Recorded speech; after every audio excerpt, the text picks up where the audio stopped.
So, did you see the mum that dressed up as a cat in order to battle wokeness at a recent school meeting? How about the giant fish tank bursting open in Germany and causing 1,400 fish to be on the floor? What about the spinach that's causing toxicity and hallucinations in people? No? Guess you better stick around and find out then. Welcome to today's episode of Law, News and Laughter. On this channel, we look at legal cases and concepts, world domination, news, and just generally shoot the breeze.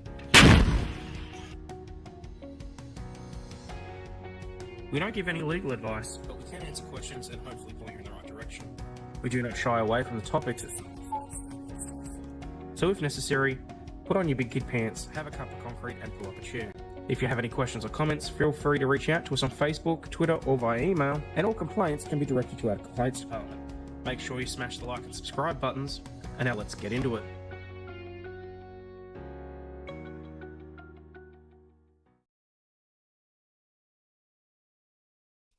And g'day. Welcome to today's episode of Aussie Overlaw'd, Law, News and Laughter. Hope everyone is doing well. I got the message, Xcoma. I have already switched over the microphone. Thank you very much for letting me know.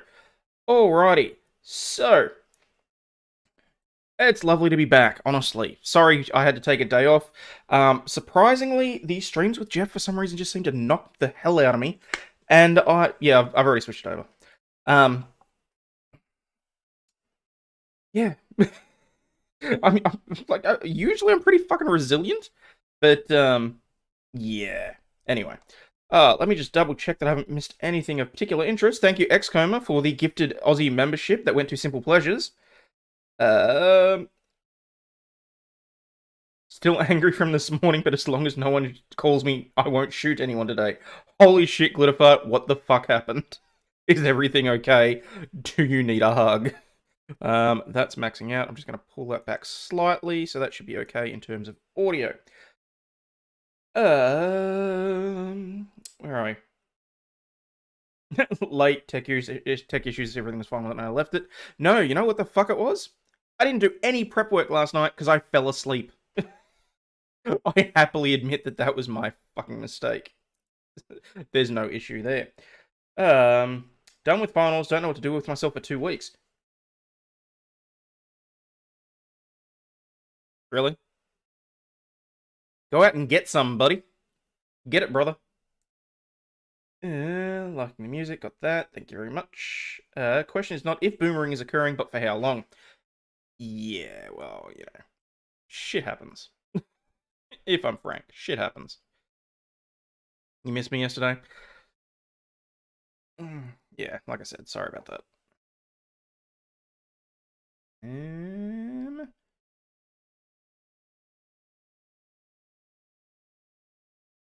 Yeah, no, Navy B. As for the whole thing about being a wingman at the bookstore, I don't know how many of you guys would have actually seen my tweet, but you know, I'm going to see if I can pull up the video.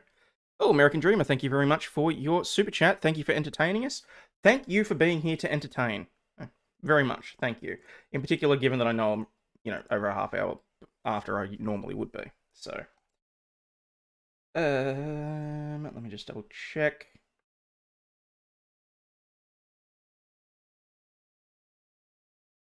Intro sound is blur.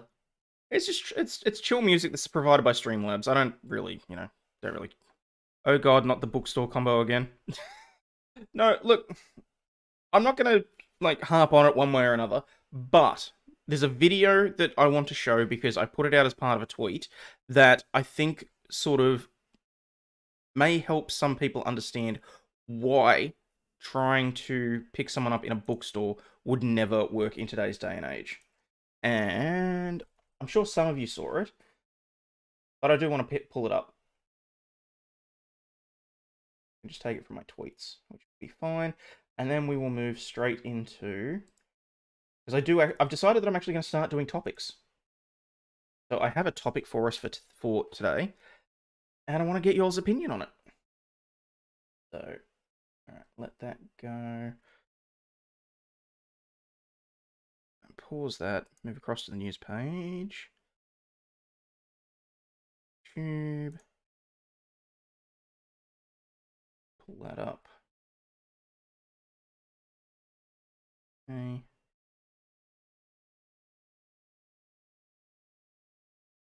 Just annoys me that you can't make shorts full screen.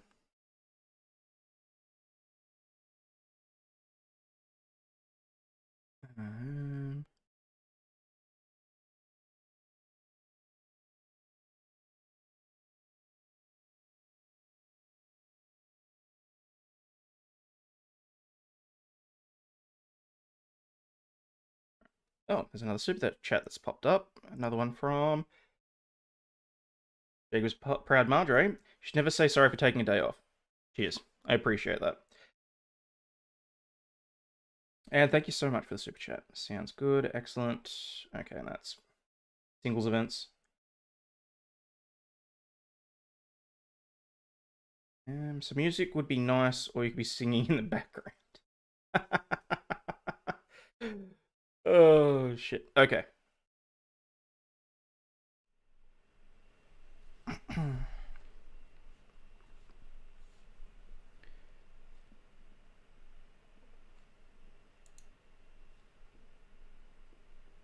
Alright, make sure I get the audio on this. Hang on, how do I... This has started partway through, I wanted to restart it.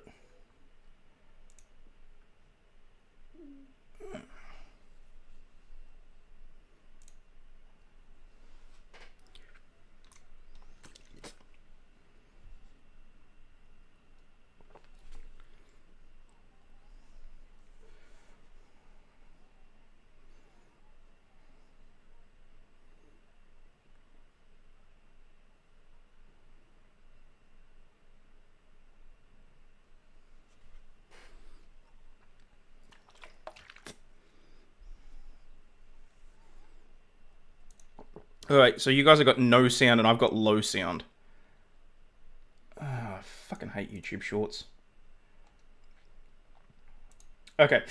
Point is, this woman went on to Piers Morgan, and frankly, I have... There's no love lost between me and Piers Morgan. Okay? But this woman legitimately went on there and said, there's a bunch of boys out there now that are not interacting with women, and they're growing up so that they don't interact with women because they are terrified of the potential consequences of, you know, even just interacting at a mild level and having claims of SA or harassment or whatever else levied against them, and it potentially ruining their lives. And the woman sitting next to her goes, see, I like that fear. I think they should be afraid. What is the point in having a relationship with a man if it's not going to be beneficial to the woman? Like, I want them to be terrified. And the bloke sitting next to her goes, that's probably the most manipulative and malicious... Sorry, what was that? No, that's probably the most malicious thing I've ever heard.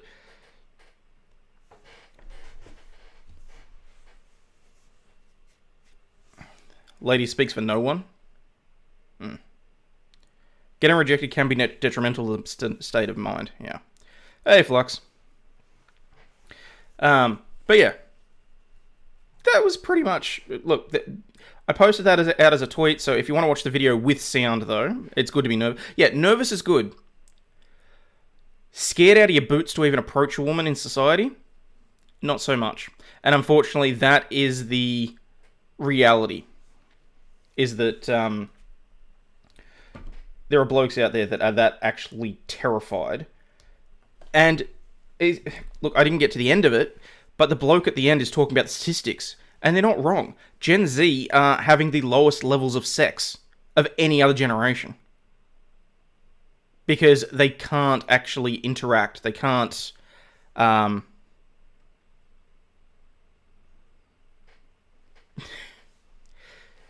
Santa's awake, time for coffee. See you, Tina.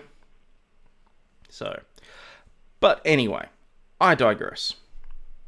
That was the whole point. That I just wanted to just... I put that out there. As I said, it's on my Twitter. If you want to watch it with sound, go and avail yourselves of it. Dropped bears this season. Yeah, not too bad. They it's been a little bit cold, so they're sort of falling out of the tree. So, but aside from that, can't complain. All right. Now, the other thing that I want to cover, what I would like to talk about tonight, is the intersection between entitlement and capitalism. Yes, we're starting off with a very heavy topic, or what would sound like one. Because as ridiculous as it sounds, people are bitching and moaning about businesses setting their prices. And this one might get under people's goats, because I'm talking about taxis and transportation. So, a couple of days ago, I saw this tweet. Actually, it would have been yesterday, now that I think about it. Because it's only 22 hours old. And huge issues last night getting a taxi home from Melbourne CBD. 6 different cab drivers refused to take my fare with the meter on, instead quoting a cash price around double what I would usually pay. This happened to anybody else. It's been happening every day since Uber came in. Regulators aren't interested in compliance. $40 to get an Uber 3 kilometres, it's hard out there. Then, I saw this one. Same thing happened to me last weekend. After attending the Billy Joel concert, Taxi refused to take me unless I paid a ridiculous amount. Ubers kept cancelling. As a single woman, it was very upsetting being left on my own with no way home. Took me over 90 minutes to get a lift. Pay the fucking charge. Additionally, we then had happened to me last night as well. Very annoying. Quoted $70 from Crown to Ascot Vale. Wouldn't put the meter on, so I got out. Because I didn't play nice, they all refused to let me get in their cabs.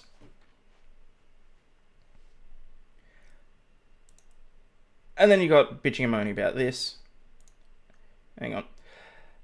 They're ripping us off. Anger over taxi drivers turning off meters and charging a flat fee.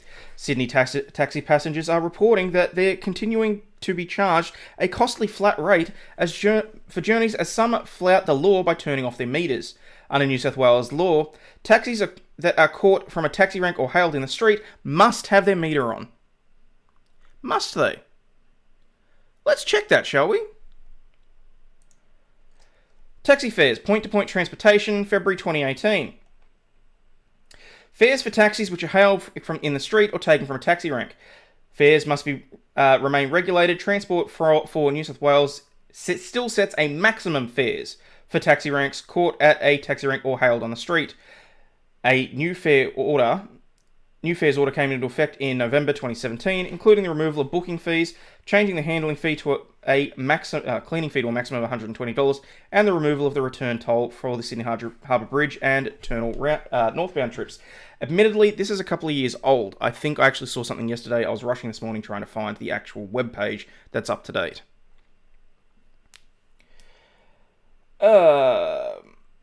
Information for passengers about fares. Must provide information about fares and charges payable to the passengers who use the service. Must also ensure that the following information is displayed: the fares, any additional tolls, differentials in pricing. Where the fuck did it go? I know I read it here. While a taxi service provider must provide a single fare structure, the structure may set out different rates for different services, as long as the total fare does not exceed the regulated maximum. For example, a taxi service provider might have different fares for luxury vehicles or high-capacity taxis. A single fare structure does not mean that the meter has to be on. If someone quotes you a flat rate because of a particular... Because of a particular time or place or anything like that, you know, like Uber, they're entitled to charge a flat rate.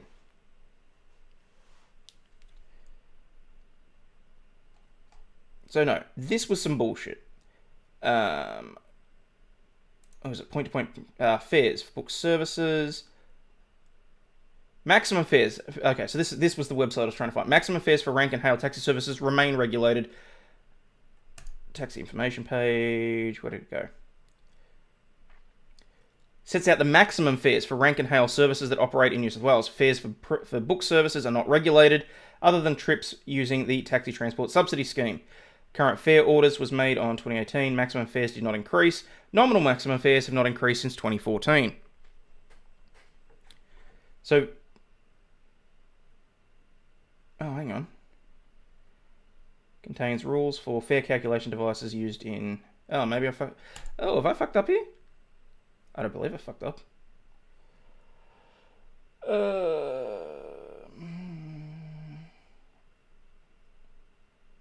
Fair calculation devices. Maybe I fucked up. Let's have a look. If I fucked up, I'm more than happy to admit it. Must be fitted with a device. All fares and figures displayed on the fare calculation must clearly be visible at all times, whether the device or yep. Must be resistant to tampering. Must be securely fixed to the taxi, secured in a mounting that is commercially designed.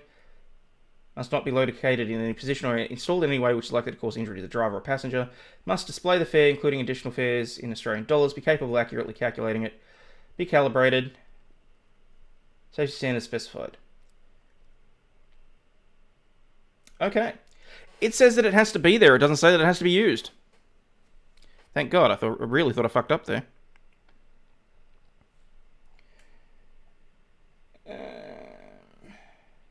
Got anything else to the calculation of fares? Just fares. Okay, so what do we got? Fare estimate. Person provides a fare estimate for the purpose of Section 79. Must include the following information. Information about why the fare is varied and the amount of variation, how much. Yep, that's fine. Must not provide a booked service unless the fare estimate of the journey has been accepted by the passenger. Provider of the taxi service or the facilitator and facilitated service must determine fares for the provision of the transport by taxis that ply or stand for hire on the road and used for private service. Yeah. Payment of fares, prepayment. Fare may exceed authorised fare if out of area. What? Yeah. So again, it's that the fare has a maximum, so that's perfectly fine. Point is, this is the one that really got up my goat. Tried to pay the ridiculous amount, and Ubers kept cancelling. As a single woman, it was very upsetting being left on my own with no way home. You had a way home. You chose not to pay the fare. And then it turned into a whole thing. And then you've got a 6'6" tattooed guy attempting to catch a cab, hail them. They just drive straight past or shake their head when I'm approaching the taxi rank. Uber drivers cancel short trips and trips in the areas that they can't get the fare from. Book a longer trip. Edit the destination once you're aboard. Say, I'm changing the destination, but I'm adding a $10 tip. Show them the tip button as you push it. It's still cheaper than a taxi. Wow. That's some... Yeah, I wouldn't suggest doing that.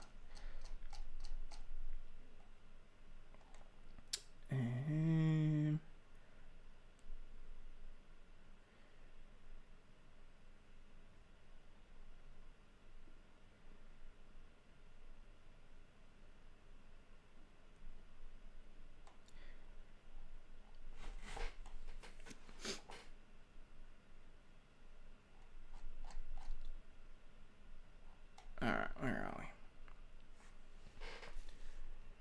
Oh, damn. Thank you to Rabbit for the 5 memberships. That's hugely appreciated.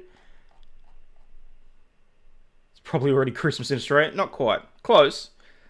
It's got me thinking that I need to go and finish some shopping. Len H, Some Rambo, Leany, Rick Wante, and Andrew Underhill all got memberships. Congratulations.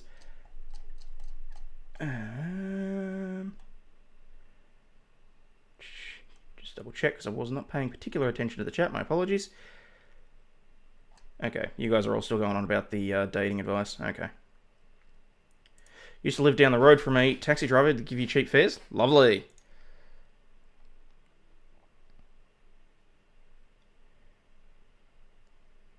It's illegal to tout fares.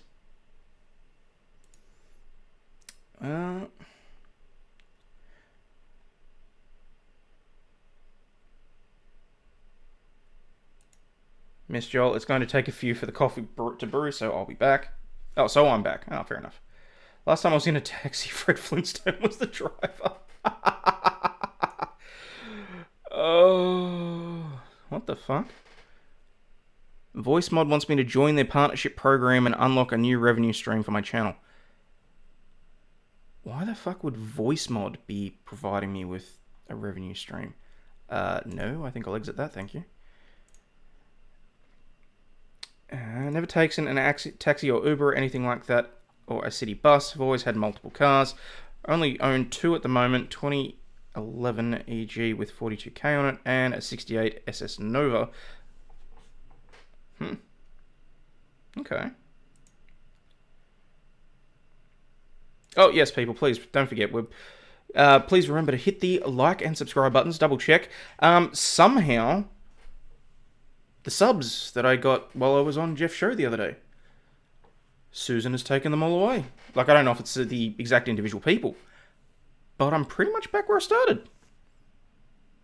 Susan really doesn't want me to get to the 10K.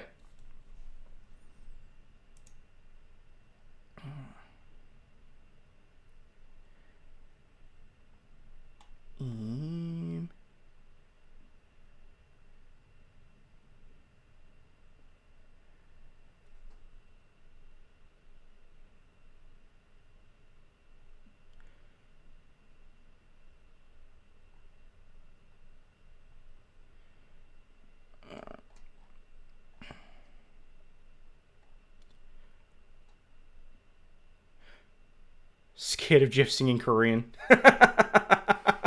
That could well be it. That could well be it. Oh, shit. Okay.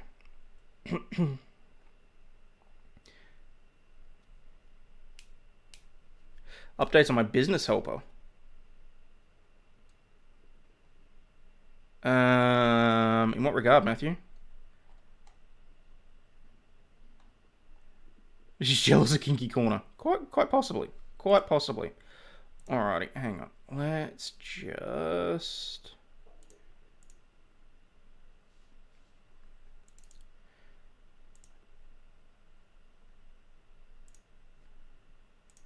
Alright. Now, some of the news articles that I have pulled up for today's news are technically still from yesterday, because I did have them pulled up, I just didn't stream. So...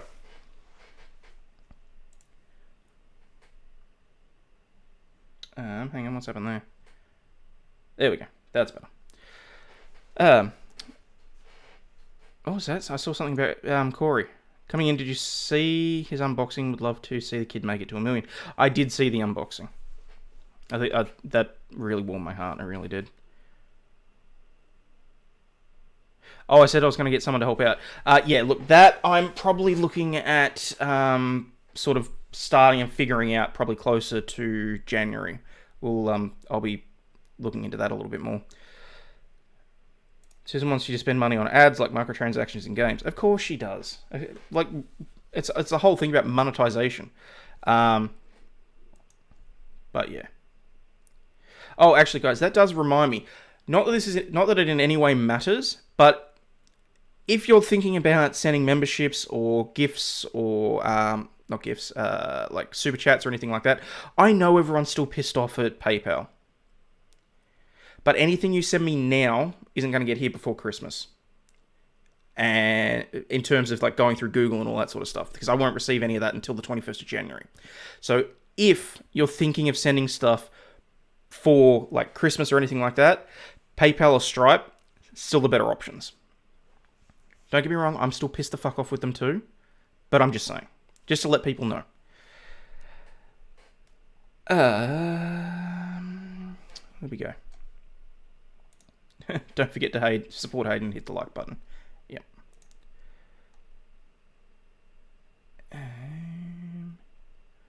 Did send you some amazing news on Twitter. I think I saw that actually. Hang on, where's the...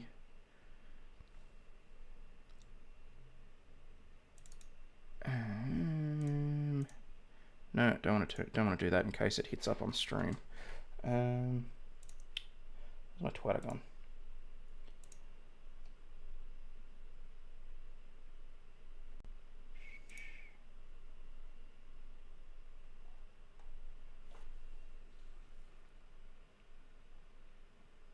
Yeah, so the hallucinogenic spinach we're covering, and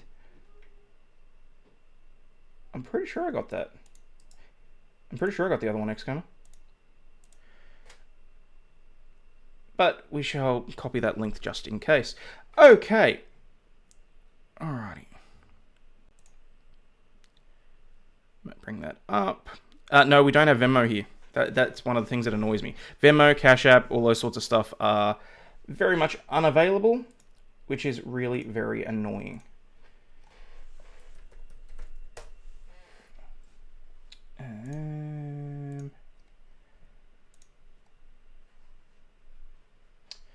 And thank you very much to Winter Soldier and Tom Bolo and Sporkio for sitting and rumbling. Very much appreciate that to the people over there watching. Right.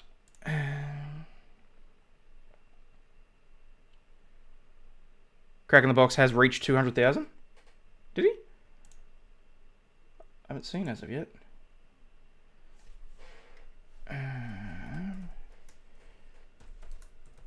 I'm gonna be so stoked if he's managed it.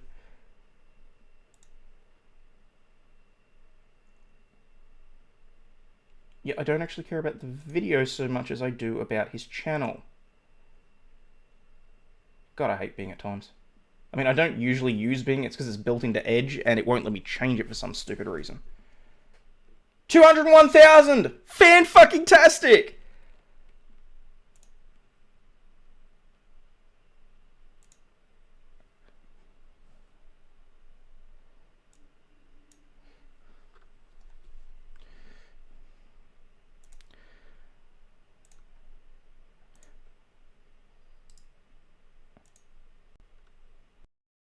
Guess what? What? 200,000! Let's go! 200,000! Thank you so much! Thank you! And not only that, but you see this behind us? These, thanks to you, are all donations for the local community, people who need help. Oh, fantastic. Toys for children, going to go to schools, and it would not be possible if it wasn't for all of you and your amazing generosity. And thank you for subscribing. Thank you for subscribing. And carry on, everything's amazing. Thank you so much. Take care. Bye. Bye. I am so over the moon. Congratulations, Corey, and alright, Johnny, your move.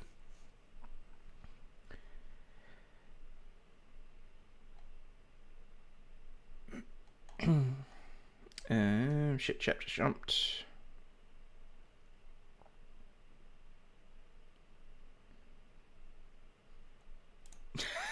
Been talking taxis for the last year with the car imploding. Love the taxis. You get transport, current affairs, chit chat, and random psychology services. Only one resembled a serial killer. Well, I suppose one in however many. You know. Any sightings of Mighty Meat and Val? I'm not expecting to see Val for a little while. I mean, it's only what? It's only just gone, what, 4 p.m, so I highly doubt that has actually, the alcohol has left his system as of yet.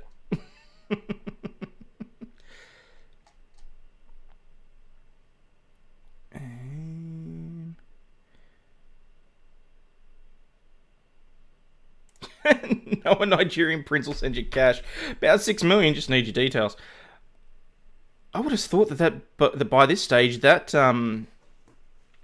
the Nigerian prince would be 6 foot under, being replaced by, you know, the Indian call center prince and all sorts of shit, so. Oh, what's this? Breaking news. 2 men are being found dead in a car in Melbourne's southeast.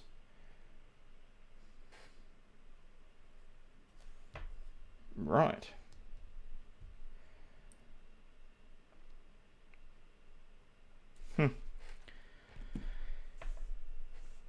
Alrighty. Bought some things off his wish list arriving today. Fantastic. Good on you, Just Cause. That is fucking brilliant. What does Santa use for reindeer in the land down under? Kangaroos, of course. 5 giant red boomers. As in the giant red male kangaroos. Which, you know, for anyone that doesn't know, that's why I have no issue being called a boomer. Because those fucking big red kangaroos, they're jacked. And that's just the way that I take it. Wouldn't it be amazing if JD turned up his door to personally knight him? What a treat it would be. I'm not going to lie. If he doesn't, I will be shocked. I'm fully expecting for JD to show up. Honestly.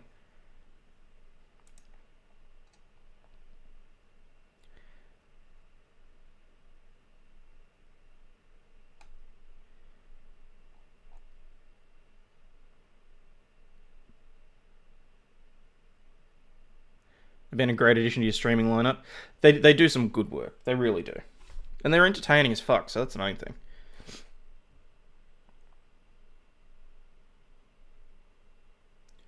Corey's wish list is on pause at times due to the postal strikes in England. Shit.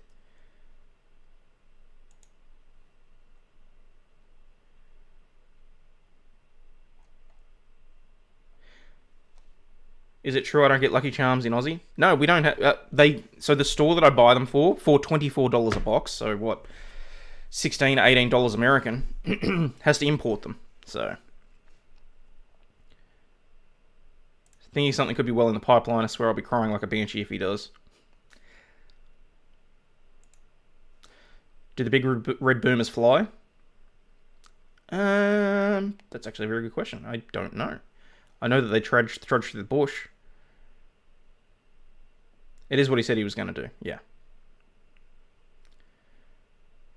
I wonder what his mum's background story is. I don't think it matters, honestly. I mean, this isn't about the mum. I know that there's negative connotations to certain types of tattoos and that sort of thing. I don't think it matters, personally, peeps. Next postal strike's 23rd and 24th. Fuck. Waste of money, those Lucky Charms. I'm not disagreeing with you. It's been a while since I bought a box. Alrighty. Let's get stuck into some news, shall we, people? Alrighty. Teen found guilty of murdering a tradie who stuck up for a female friend has learnt his fate. The family of a tradie who was murdered by a teenager while defending his ex-girlfriend have slammed his cowardly killer as he was sentenced for the attack. Jack Ledlin, now 21, appeared before the Supreme Court of Victoria on Friday for sentencing over the murder of carpenter Cameron Smith in Melbourne's southeast in November 2020. He had pled not guilty to murder, instead indicating he would plead guilty to a lesser charge of manslaughter, which the prosecution rejected.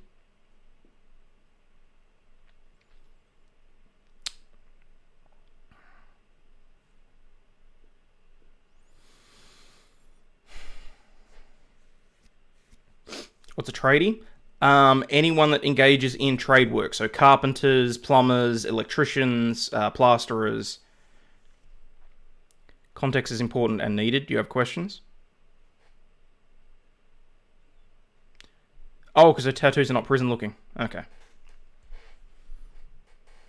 Even has stuff for his sister and his mum. Oh, isn't that lovely?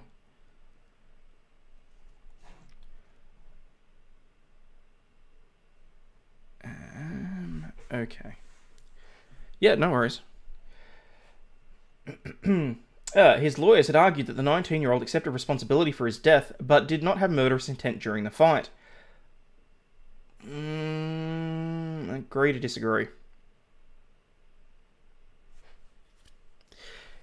Get a bit cheesed off with these folks who kill someone then claim they didn't mean to. It was that it was manslaughter. Yeah. I mean, look, I'm sorry. If you that's him. If you're planning on engaging in an altercation and you're planning on doing someone bodily harm, if you kill them, I believe that you have the requisite mens rea, that is, the guilty mind, for murder. I think it's a case of if you have injured someone to the point where they lose their life, you have had the opportunity to stop at some point, and you have made the conscious decision to continue.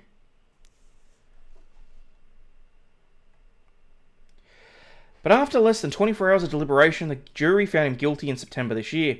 Mr. Smith, 26, had travelled to watch the sunset at Seaford Beach with his ex-girlfriend, Natasha Stromos, when the two men crossed paths.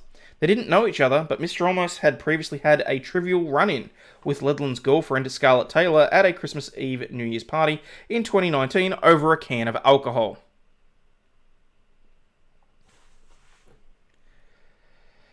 Ledlin, Miss Taylor, and the two men hurled abuse at the couple before one of Ledlin's co-offenders began throwing punches near the Seaford railway station. Oh, so this was a group mentality thing as well. Lovely. The trio circled and bashed Mr. Smith in a cowardly 3-on-1 before Ledlin stabbed the young tradie in the heart with a bladed weapon, most likely a knife. Yeah, no. That's not manslaughter, you fuckwit. That's murder. You're going to jail for murder. You always were. Even if it had been a fight, you had the intent of pulling a dangerous weapon. I don't care if you intended to get him in the heart or not. They then ran from the scene while Mr. Smith lay dying on the roadside. You classy fucker.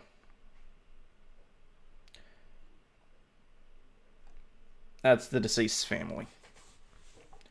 An emotional testimony at the court, Mr. Smith's family said they felt they'd been robbed of a life of a wonderful, kind, and intelligent young man. That's a related video, it's not the same. His dad, Michael Smith, reflected on bringing his son home from the hospital as a baby and then seeing him in the morning. Holy shitballs!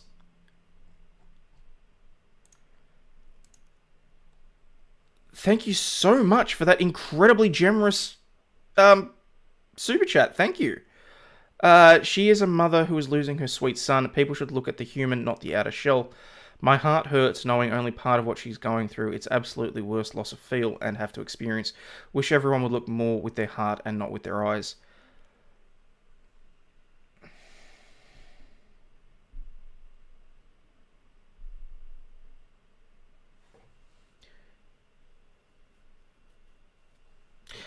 You were absolutely right, and I cannot fathom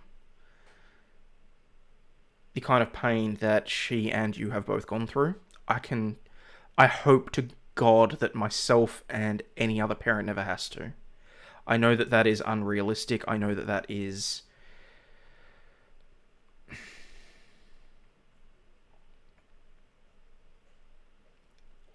I've had moments where I have thought about how my heart would break if anything ever happened to my daughter. And I absolutely hope to God I never have to go through it. And I just want to say thank you for pushing on with everything that you do. And you're absolutely... Oh, God.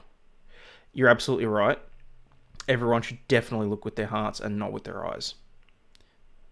Because the external shell of a person does not necessarily reflect the beauty of their soul. And again, thank you so much for that incredibly generous super chat.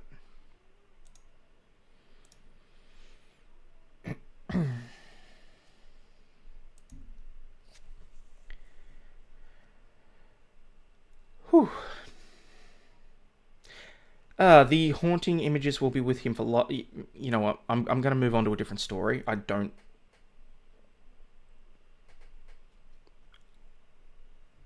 I won't feel right cropping that out for a news article.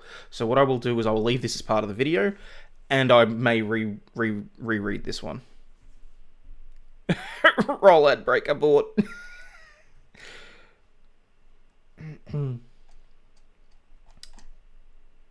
Okay, where are we?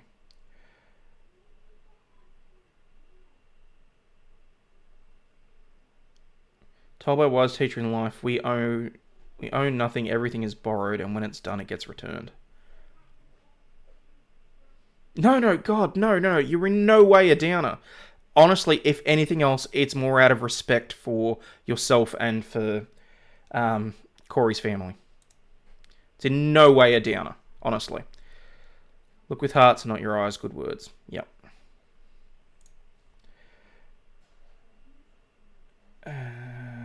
Shit, now I've got to find an appropriate news article after that. Let's talk about the fish. Huge Berlin aquarium bursts, releasing flood of 1,400 fish and flying glass. I have a visitor. Give me 2 seconds.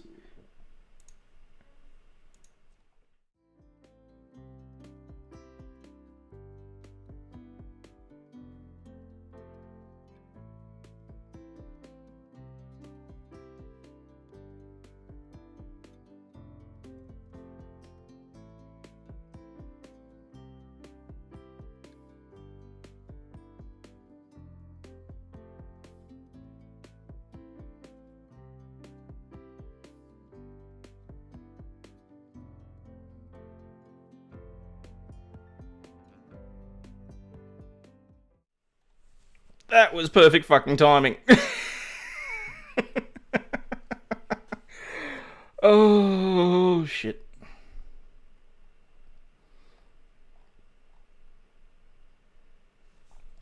Okay, where's this video and why is it not playing?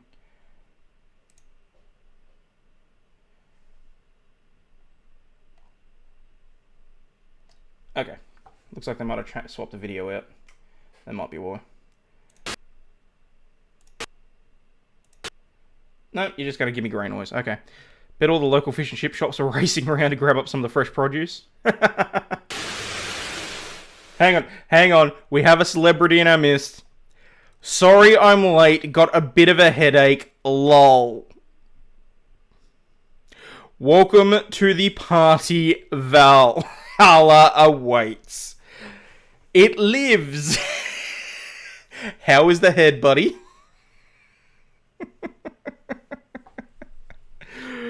Oh, shit. Okay, where's this footage? Destruction left by a tsunami in the centre of landlocked Berlin. 1 million litres of water and the main attraction at the Radisson Blu Hotel in the German capital. Mein Gott. Stunned hotel guests waking up to a new view, 300 evacuated. Just yesterday we watched it and we were so amazed from its beautiness, and suddenly it's all gone. Everything is a mess. Nothing lasts forever, people, including giant-ass fucking fish tanks. Totally mess. A wave of debris Bloody swept hell, out of look at the building, damage. a surge so big it smashed windows across the street. So far, incredibly, just 2 people thought to be injured. Rescue dogs. Why would people be injured? Like what, they got in the road of the flood?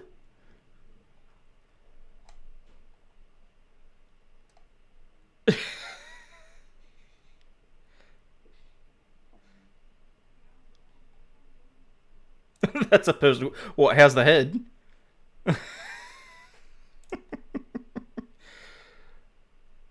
Flying glass. Oh yeah, I suppose. Dogs searching the building for anyone who might be trapped. That's a fucking terrifying thought. If the whole thing had not happened at 5:45 a.m. but only an hour later, says Berlin's mayor, then we would probably have to report terrible human damage here now. This was the centrepiece of the leisure complex, a 25-metre tall saltwater aquarium where guests could wonder at the 1,500 exotic fish from a glass lift inside the tank. Built in 2003, the tallest cylindrical aquarium in the world, said to be unbreakable. Platzen zu bringen. Also, Architect claiming such Hollywood scenarios or worst-case scenarios could not take place here. There is speculation sub-zero temperatures may have caused the glass to crack. Little comfort for the 1,500 fish, only 30 were saved. Helene Lamb. They managed to save 30 fish. I call that a win. I was not expecting any fish to survive that. Hey, Asprey Fleck. Pleasure as always. The pleasure is mine. Thank you very much for being here to watch. Yep, there you go, Impish. They saved 30 fish out of 1,400.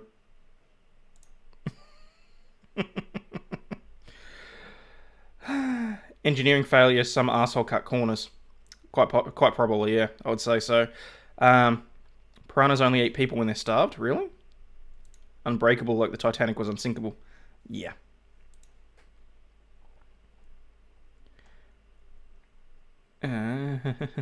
Titanic of fish tanks. 99% death rate of fish. Yeah, but fish sandwich. I mean, look, all those fish were going to die eventually. It's just that the time came before they were ready. So now they're sushi. Oh, shit. Okay.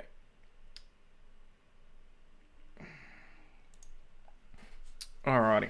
Moving on to something reasonably boring. Try and let people's... Fish don't like the away game. Someone find out where Mighty Meat was at the time of the incident. Did they flush him down the toilet? God, I hope not. Finder wallet ASIC sues Finder.com over unlicensed crypto product, illegal financial advice. One of Australia's best-known comparison websites is being sued by the corporate regulator for allegedly providing illegal financial advice and putting consumers at risk of harm after offering a cryptocurrency product without a financial advice. That's a big no-no. You need an Australian financial services license if you want to do anything really in relation to financial services, including the provision of financial advice, which lawyers are not allowed to do. As it is, I don't even give tax advice. I send people off to an accountant just to make sure that I'm not on the bounds of the border. My very attractive wife is trying to work out whether or not she should come on camera because she's wearing a low-cut and very short dress. I'm going to maximize the screen for this.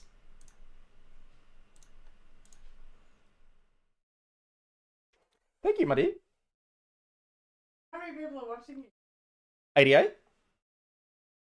That's fine.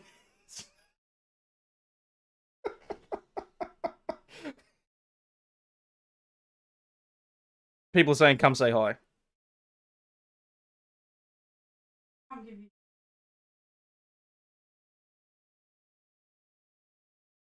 I'm not making eye contact either. People are saying that they love you already, and hello. Please let me like. But you are naturally beautiful. You don't need makeup. You know that. So yeah, there was that. She's officially made her debut on my channel. On my channel. Looks like a female version of me? Really?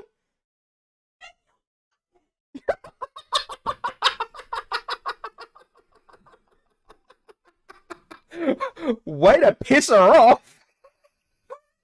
My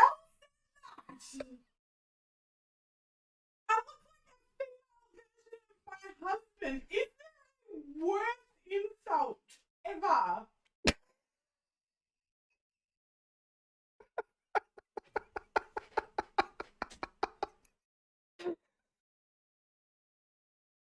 And there's the daughter laughing her ass off too! She's too pretty to look like me. There you go.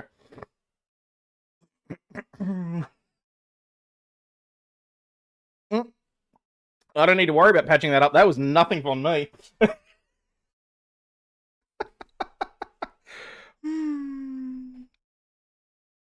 How dare they? You're ugly as fuck.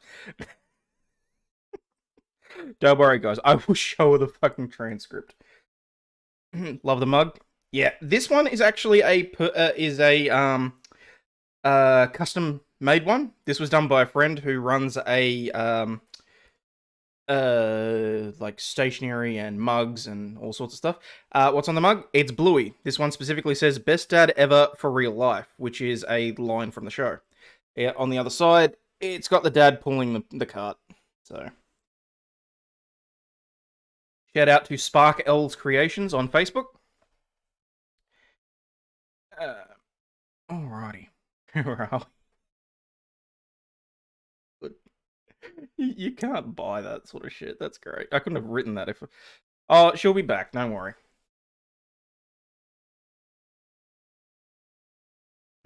I wouldn't stress.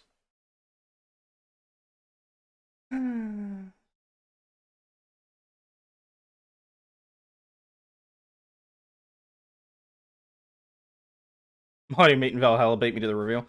I'm acutely aware. Oh, good. That was epic. The peace negotiations are awaiting a response. Oh, yes. Yes. I have passed on that particular piece of information to my emu overlords, and do not expect a positive response, but we shall see.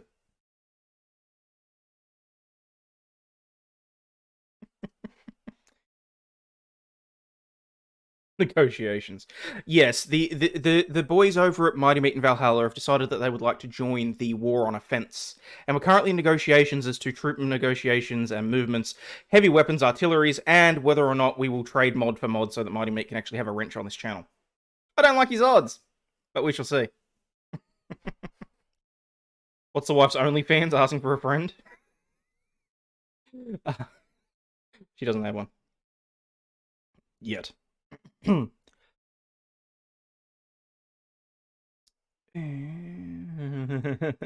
Negotiations will be short, my Padawan. Gotta tell my husband that I can't clean with him because I'm hanging out with my people. Surely he'll understand. I should fucking well hope so.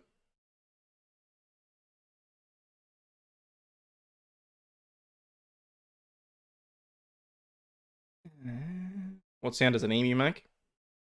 That's a damn good question. Joe showed his wife at a wedding. Everyone wanted to know how he got her, lol.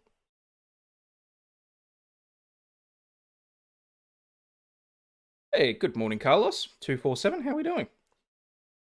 Oh, alright, there are 92 people watching. If any of you have not seen my, Don't be a troon, end the war soon. For anyone that may be new around here, we just talk shit, listen to some news, listen to me talk about news, and have a bit of fun. If that sounds like your thing, feel free to hit the like and subscribe button. We are aiming to get to 10k by Christmas. Still need roughly 1,400 people because we got some Christmas carols to sing. Are we not doing things just back to chatting? No, we're going to go back to the news. Relax. As soon as I move this across here. And you know what? Let's move on from that because I don't really care about that. We will, however, talk about the Queensland shooting, unfortunately, because that's still making the rounds in the news.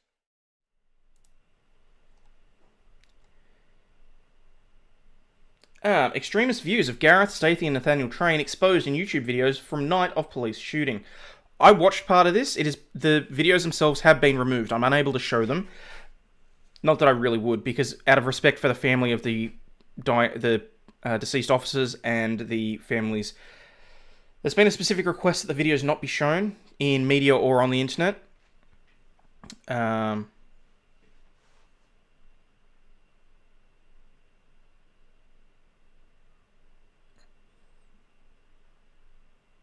God, good. Best of luck, Littlefoot. Haunting vision from Gareth and Stacey Train, which appears to be filmed the night the police shooting has revealed the extent of their extremist views. The couple, along with Gareth's brother Nathaniel Train, we don't specifically know whether or not that was a throuple or not.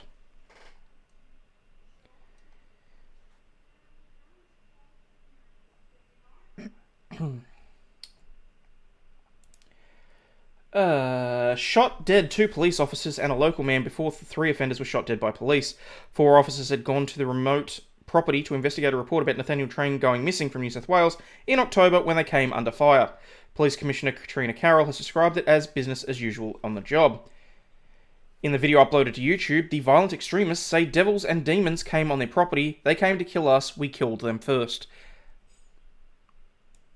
They left out a word there. Like I said, watch the videos.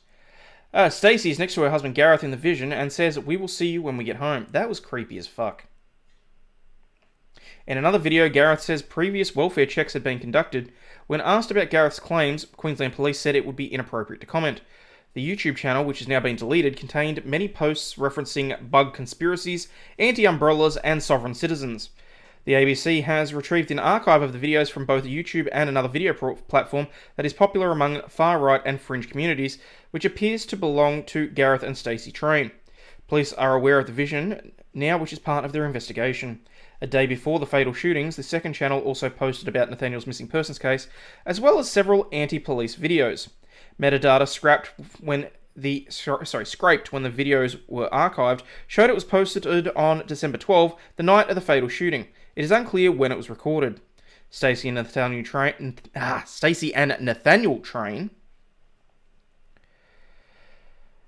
worked in a string of regional state schools, but they didn't have the rubbers, which I do not understand why that matters. A decision that put an end to their careers. Who the fuck cares? That is not relevant to this.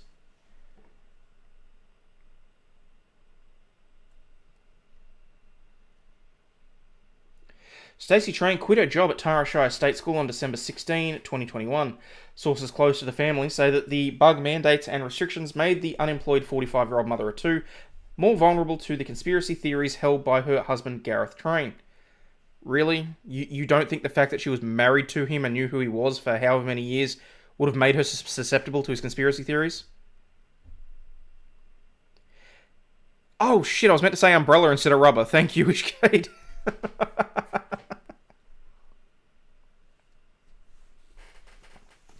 Nathaniel Train had already left his role as a principal with Education New South Wales in August 21 and had gone off the radar after he suffered a cardiac arrest.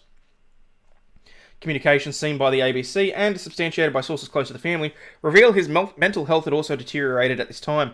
In the wake of the brutal killings, attention has turned to how the trains so quickly became killers and the influence of online extremism. Of course. Hang on, where's the chat gone? I need to move this over here so I can actually see what's being said as well.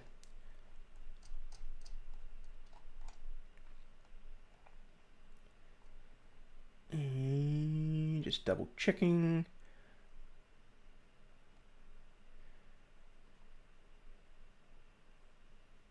Gosh, how do people go so wrong? Wish I knew. Holy shit. Execution, it's only 10 quid, but I'm pretty certain it's at $60 AUD. Love your channel, Hayden. Say hello, motherfuckers, for me. Hello, motherfuckers. Feel free to clip that one if you've got the capabilities. I'm well aware that I don't allow clipping on my channel, but if you've got the right software, you know what you're doing. And yes, Execution, thank you very much for probably the 20 quid. I very much appreciate it. The Australian dollar's not quite doing that bad. Take another sip of coffee. Oh, I'm sorry. Is it ASMR or is it like actually annoying people? In which case I'll stop.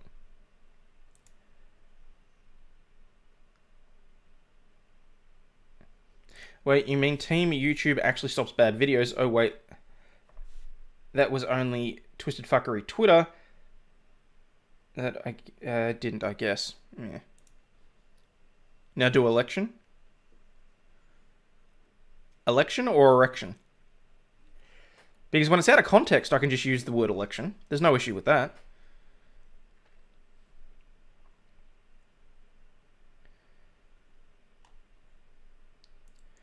It's a feature on Hayden's channel for the absence to shimmer. Yeah. Is it... Oh, was someone like commenting on it? Eh.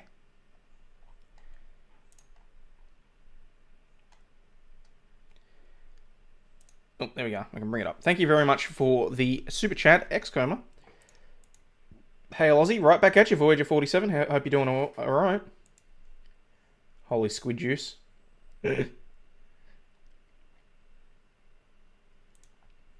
My brother thinks it's the same people that beat the fuck out of his friend and put him in hospital, likely over meth. Holy shit.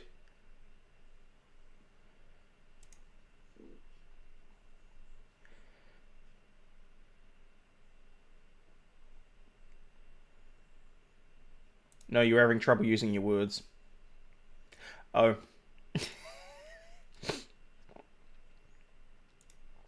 Just got an espresso. It actually makes great espressos. Lovely. Most directions are safe except for Priapism. Oh, shit. The Dems love erection fortifications, you know. They all have connections to he who did not kill himself. Oh, shit. Okay, hang on. Right. Sources also told the ABC Gareth had long held some extremist views about the roles of the government, religious groups, and police, which had deepened during the bug, with comments under the name Gareth Train appearing on Sovereign Citizen and conspiracy theory websites from 2019 and increasing in 2021. Commissioner Carroll this week said authorities would look closely at Gareth Train's online activity on conspiracy theory and sovereign citizen websites as part of the investigation. On Thursday, Home Affairs Minister Claire O'Neill said the internet had turbocharged conspiracy theories and disinformation. Really? What? You don't think? You don't say? I mean, no shit. And water is wet and the sky is blue.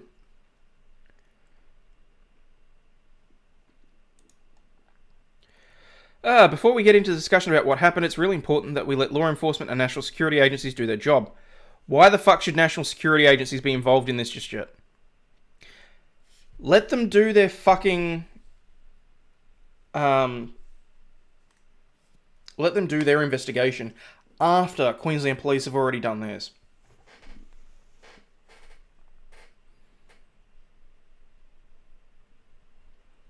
Who said water is moist? Ugh.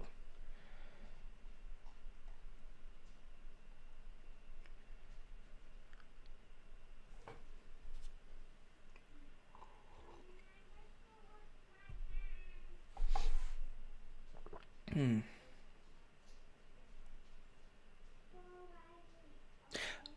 I wonder if that would work. Hang on, guys. I'm going to try something.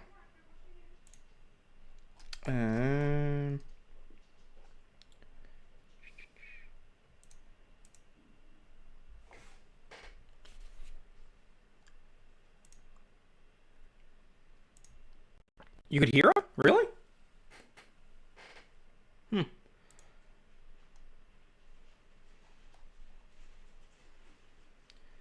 Oh, you can hear her. There you go. Okay. Okay. Hang on, where's that gone? I need to bring that up. No, I want to close the Streamlabs music because I don't need that. I just want that up. Wherever it's gone. Procrastinating. Okay. I always love it when they procrastinate. She sounds adorbs. Oh, honestly, she's the spinning image of my little sister. And she's going to be a heartbreaker. Blonde hair, blue eyes. She's... yeah.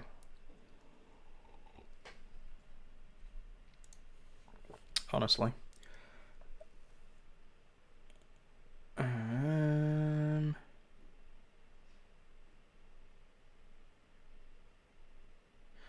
Alright, how do I do this now? What I want to do is create a fake microphone that doesn't have any input in it.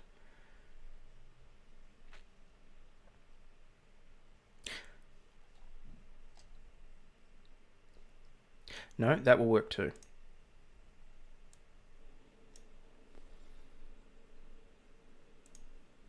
Nope, so theoretically I should now be able to put in that there.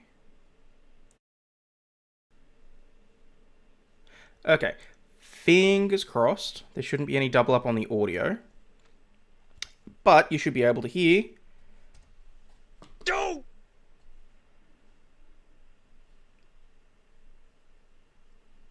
Is this where I mute myself again? No, because I haven't touched my audio. Just tell me if you heard Homer. That's all I care about. Yes! Excellent. Okay, thank God. I think I've worked it out. Lovely.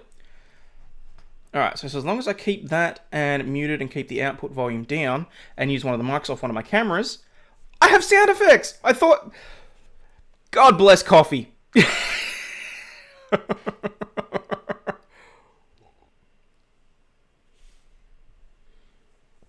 Digital trading cards? Don't they already have those? Alright. What happened in soccer? There was something that happened in the soccer? Let's find out.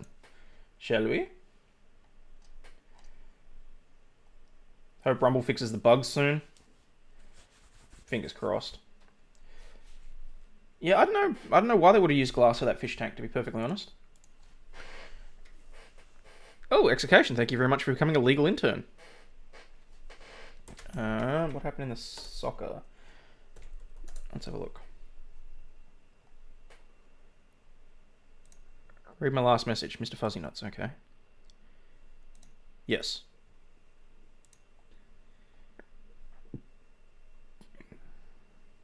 What was the one before that?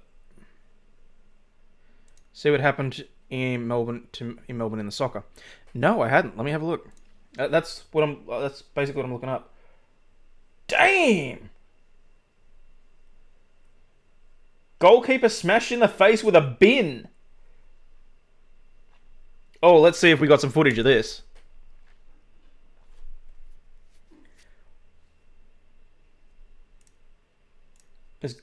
There's got to be footage of this. That's nuts. Is that a video of what happened, or is that... Yes, okay, alright.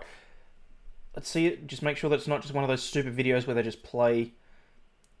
No, it's the actual video. Okay, alright. We got it. We got it, people. We got it. Let's pull this up. Put it into the news. News.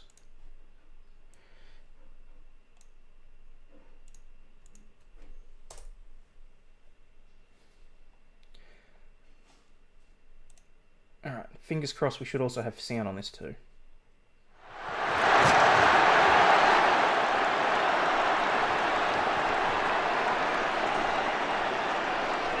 Ooh!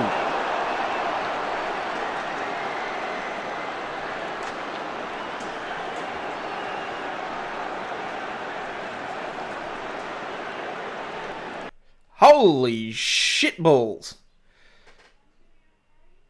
If anyone ever needs a video, just go to Twitter and type in the keyword. Also, thank you very much. I got the Twitter message, but we had the video already. Thank God for that.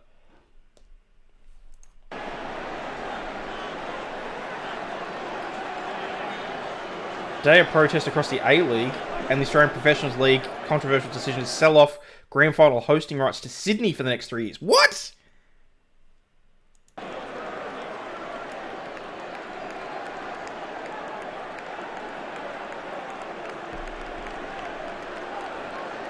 Bucket of Coke?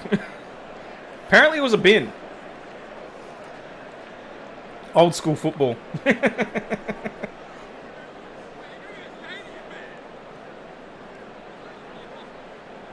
Oh, God. Melbourne City goalkeeper Tom Glover required treatment after being bloodied. Shit. Well, there you go. That's not great. You gotta wait 10 more days to change your name back to Alan? That sucks. What, you want to see it again? A replay? Alright, hang on.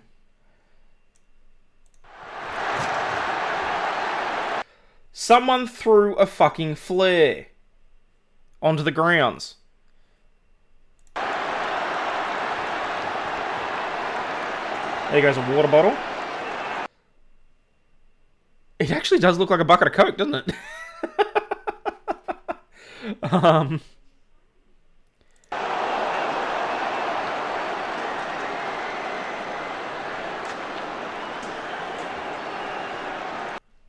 referee's just sitting there like, I blow my fucking whistle to get everybody off the pitch.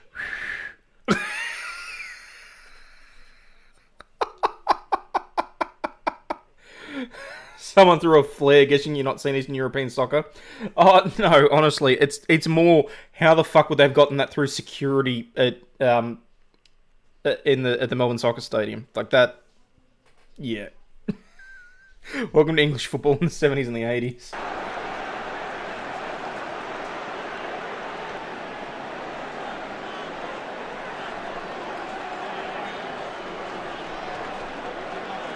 Bloody hell. Anyway, it looks like the Palmerston Shops. It's a fair representation. They keisted it. Ooh, God, I hope not. Hid the flare in the prison pocket. Again, God, I hope not. Fucking hell. Oh, alright, moving the fuck on. That had to hurt. It hurt me. Brick of Coke released. Well, yeah, apparently some crazy shit's been happening. How the fuck did I miss that? I don't know.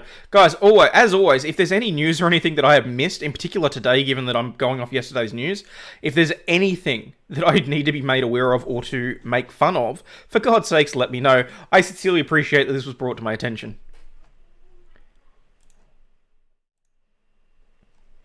Alrighty. Oh, no, that's the other news article on the killers. That's the... Alrighty. Serial cheater, 75 years old, shamed by garage door graffiti while wife lay in hospital bed. Classy fucker. Also, execution. I don't know if I brought it up. I want to... Hang on, where's it gone? Can't tell if I put it on screen or not. I had to have. Didn't I? Did I not? Not 100% sure. There we go. I'll bring it up anyway, just to be safe.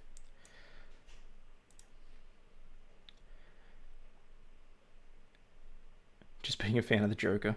Bin face.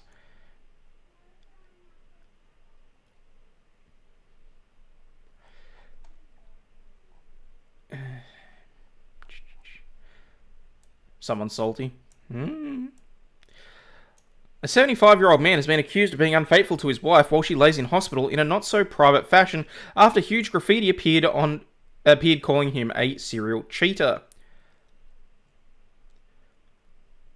Aussie woman judge who kept being misgendered. Any updates on the Australians trapped in Machu Picchu due to the president being arrested or something like that? Fuck me sideways. How much news did I miss in the last 24 hours? Hang on. Okay, Aussie judge misgendered.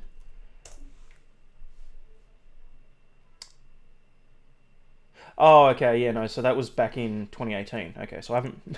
Thankfully, I didn't miss that. And what do we got? Aussies trapped Machu Picchu. Let's have a look.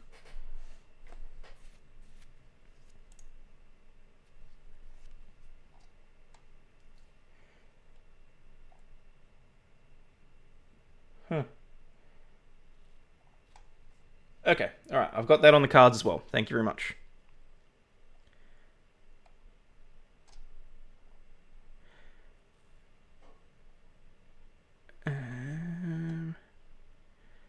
Let me guess, turns out his daughter was visiting him. Not quite Banksy, but she had to go. Sounds like a woman who couldn't get more than a woman who learned he was married. Home of a 75-year-old man who is a serial cheater while his wife is away for medical reasons. A cheater lives here, pathological liar. Ooh. How much you want? My money's on, like, a kid in this one. I think you're right.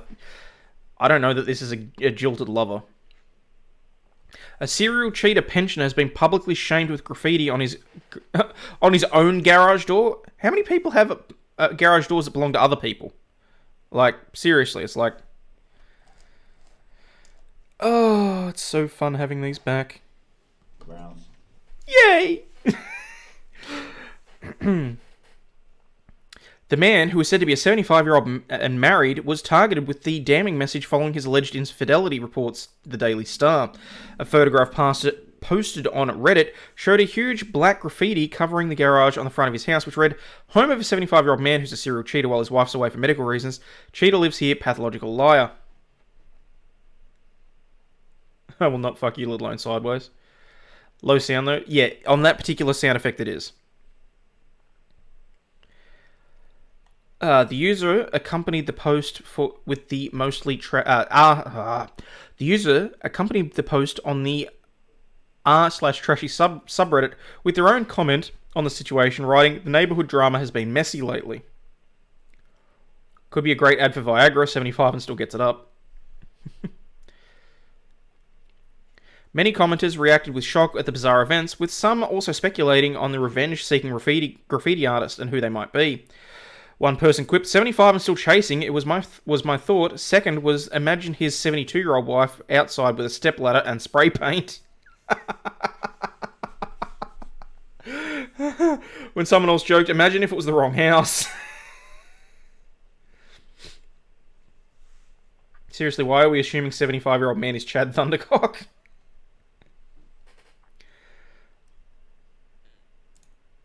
My mate's wife went away. He had Shreddies, then Cocoa Pops, and then even Sugar Puffs. She never lets him have them. Others took the story of betrayal more seriously. I think it's trashy that so many men cheat on or straight up abandon their wives if they get sick. Women stick around, men just dump us. That's full of shit.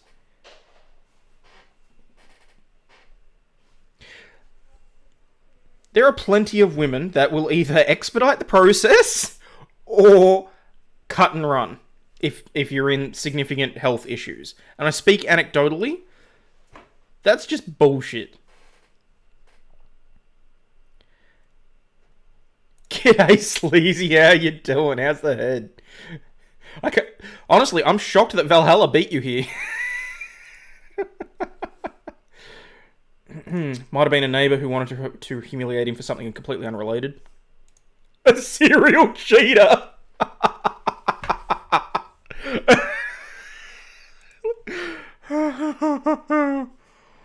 Oh, that's funny. A fifth user took the time, meanwhile, to appreciate the nuances of the message, saying, "I love how detailed this is."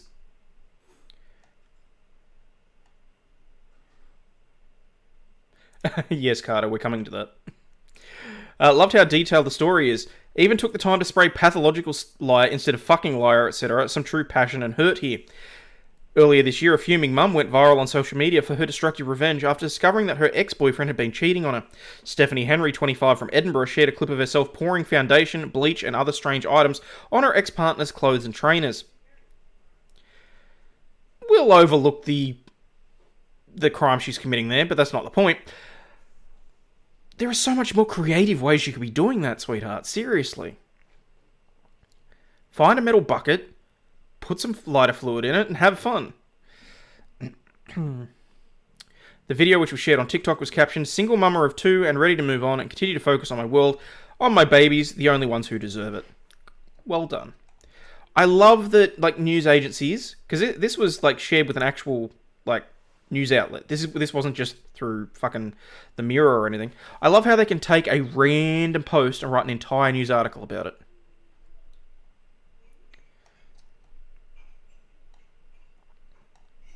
So, yeah, fuck that statement. Look at how many women cheat on their boyfriends and husbands who go to war. Yeah. Yep. And I know it's a comedy skit, but there's the one where I see it on TikTok pop up occasionally when I'm researching, and it's the guy who's in jail, and he's got 2 kids who are of the same race as he is, and then the other one, there's the woman sitting there with a baby sitting on her chest, and the guy's going, "Yeah, there's no way this one's mine," and the kid is a completely different race, and yet she's claiming that it's his. It's like, fucking hell. Must be using a different brand of Viagra, and old came to shame him. Quite possibly. Knew a man that cheated on his wife till she got Alzheimer's, then he became faithful. Really? Wouldn't he do that in reverse? Because then she wouldn't know? Fucking hell. Doing Fruit Loops while Lucky Charms was away.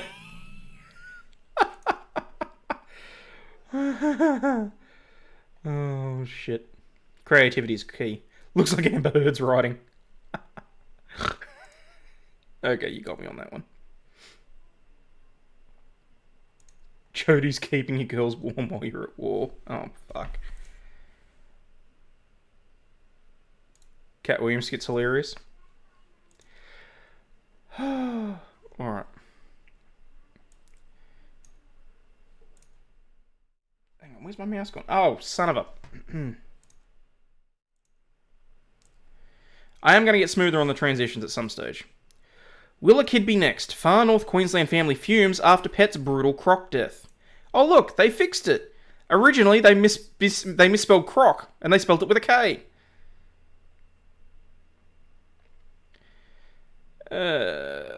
Far North Queensland family are shattered after their beloved family dog Indy was snatched by a croc during a walk. Their aging Labrador was snatched on Wednesday as the family took a walk on the lower Camarunga Foot Bridge and on the Barron River near Cairns. It's so similar to the Barwon River, which is near us, so I'm good. Cheers. Alan Ben and his daughter Alia told 7 News their family was traumatised after the incident, stating Indy didn't stand a chance. She was taken in one bite and dragged into the water. Alan said that the spot where Indy was taken was popular as a recreation spot for families with kids who often fish. Why should we have to be worried about bloody crocodiles? I don't know, because you live in their habitat? Are you fucking kidding me, dickhead? Seriously.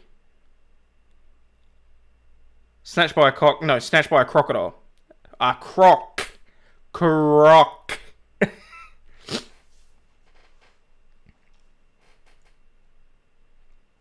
Locals can hunt for croc and charge 10k a kill. No, look, that's fine. But this dickhead's going, oh, why should I have to be afraid of crocodiles when I'm walking through their natural habitat that we may or may not have bulldozed a road through?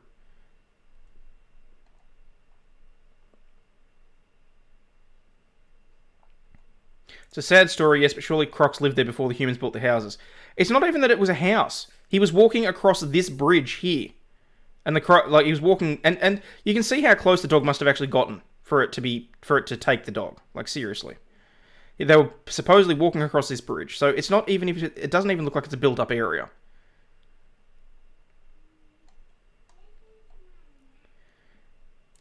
Where the fuck did they expect it? Signposted, so fuck them and their stupidity. Never smile at a crocodile. Nope.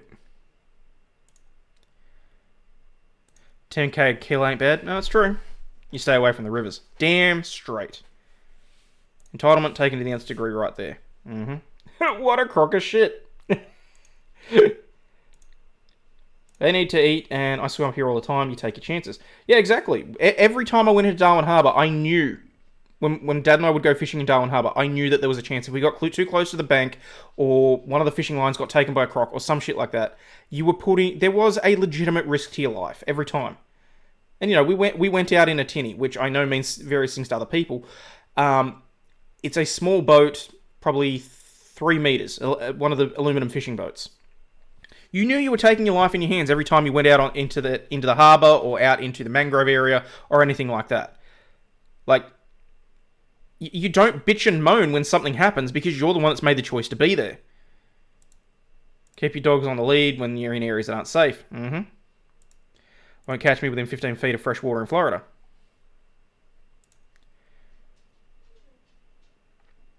Here we see a croc in its natural habitat. Notice how it steals the dog from the bridge it prowls.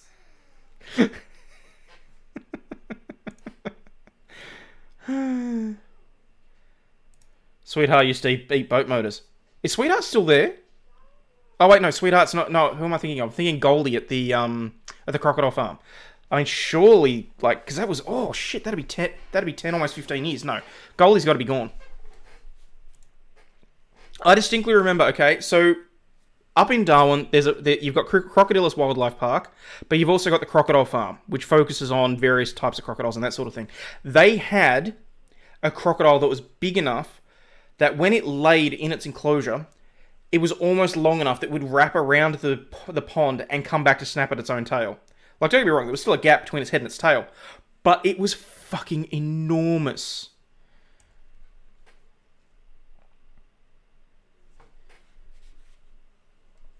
It's in Australia, at risk from everything. How could you not know? Exactly.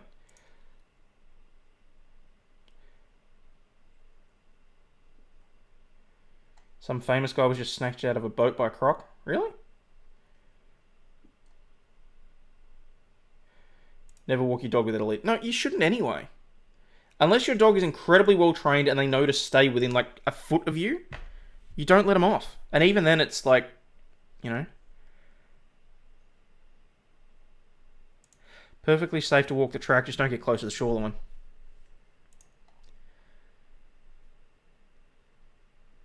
What's worse, crocs or gators? I will take a gator over a crocodile any day. Honestly.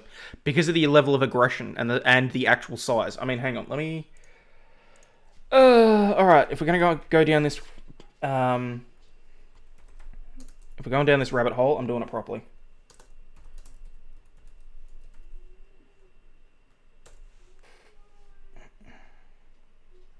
No, I don't care about the... Oh, actually, no, let's do all the differences explained.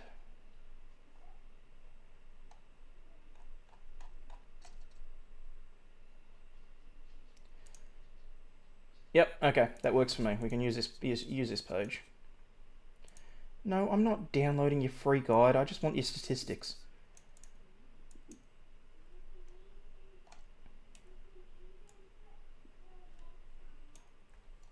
Alright. Open up a new page here. Let that load. Okay. Okay, so there you have your traditional gator and your traditional saltwater crocodile. Notice how they're roughly the same size in the picture, despite the fact that one's clearly further away.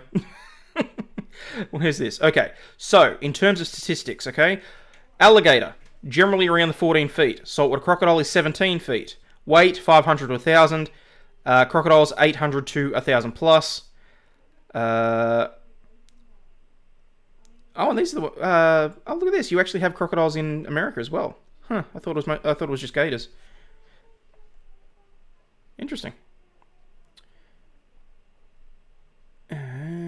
Yeah, crocodiles are far bigger than alligators. Saltwater crocodiles are largest and can reach lengths of up to 23 feet. Nile crocodiles are among the smallest crocodiles at just 16 feet and around 500 pounds. Fucking scary shit. I might actually... Yeah, and crocs have a more powerful bite. So, crocs have a bite strength of about 3,700 pounds per square inch. Although, because of the way that their jaws are set up, if you can manage to get your hands on them, and like if you can hold it, they can't open it. Like, it's all the pounds of force on clamping down. If you can hold the croc's mouth closed, you're fine, because they don't have the strength to open up. That's why when they catch them, they just put rubber bands around their mouths. So...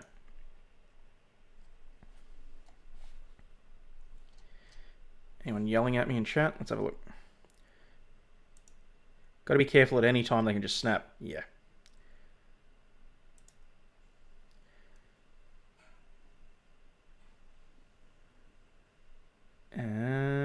Yeah, saltwater crocs are definitely a different animal. Yeah. Florida has some saltwater crocodiles. They're pretty harmless. Really? Yeah, okay. Why am I going in rabbit holes? Well... Hippo swallows boy, then spits him out alive. Please don't ignore that one. I don't intend on... Actually, I think I've already got that open.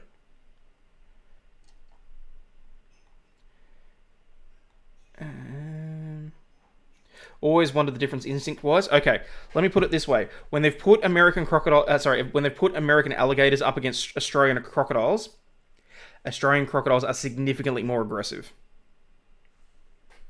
I don't know what the ones like are like in Florida, like the saltwater crocodiles that you have there.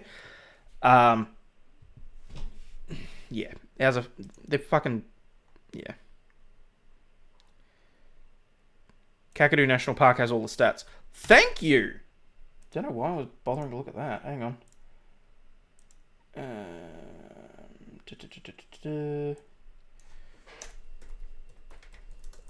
Why did I not think about Kakadu?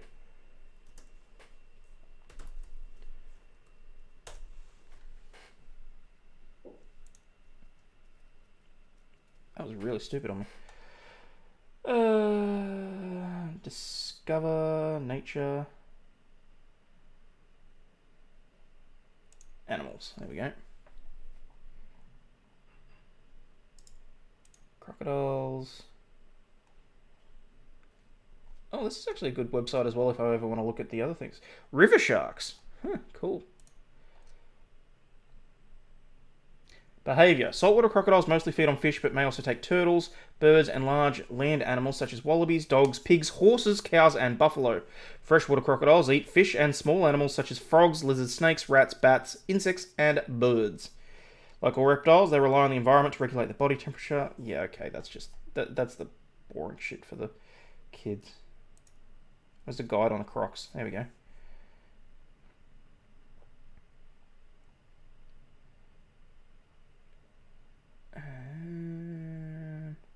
Freshwater croc, saltwater croc.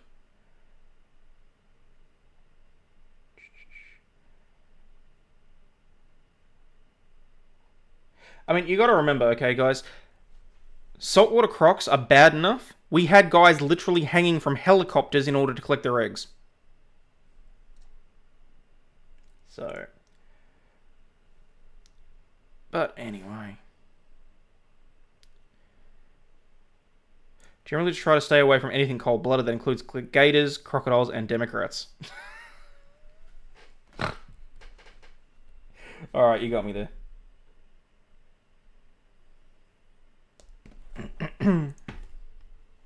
Nile crocodiles eat more than any other species. I think that's also because people are just, like... The Nile, you just have to go in and that sort of thing. You can't tell them apart? Really? Okay. So, the difference between crocodiles, for the most part, and alligators is the shape of the face. So you've got a U shape on the alligator, you've got a V shape on the crocodiles. More to the point, generally, by the time you see them, it doesn't matter.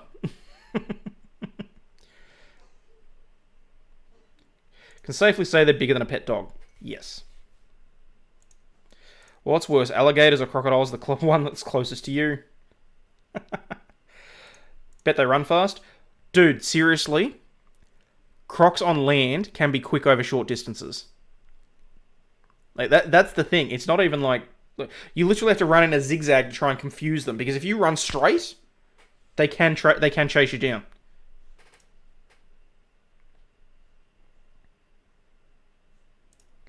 I sat down next to an alligator on a canal bank as a child. Only saw it because it blinked. No shit. Fuck. Oh. Crocs hiss. Yes, they do hiss.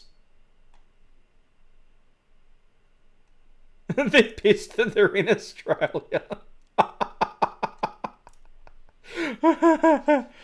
Apparently they both hiss. Okay, well there you go.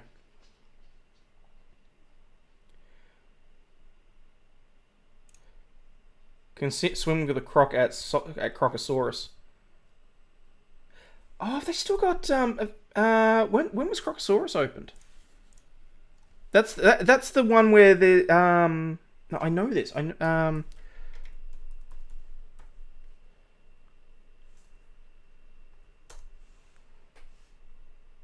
Crocosaurus Cove, yeah. When was that? That was... Yeah, the Cage of Death stuff. Yep. So basically, you can hop into a Perspex case, same as you can do with like shark diving and that sort of thing, and you can go under the water and watch sharks in their natural habitat, or simulated natural habitat. Either way... Wow, so they actually put that in Main Street now. Huh. I've got to go back to Darwin. I really do. I want to take my daughter. I want her to experience what life was like up there. Watched Lake Placid one too many times? Don't blame you. How the hell does a croc catch a bat? Because they fucking jump out of the water. Like, they swim, use the tails, and they jump up. Like, that's half the fun of, like, the croc baiting and that sort of thing. When you go on the river tours, they jump. Like, there's a reason those boats are so big, because they can jump. That's, like I said, going out there in a small boat, you knew you were putting your life in your hands.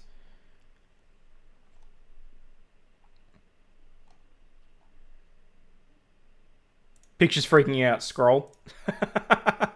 Sorry. Better?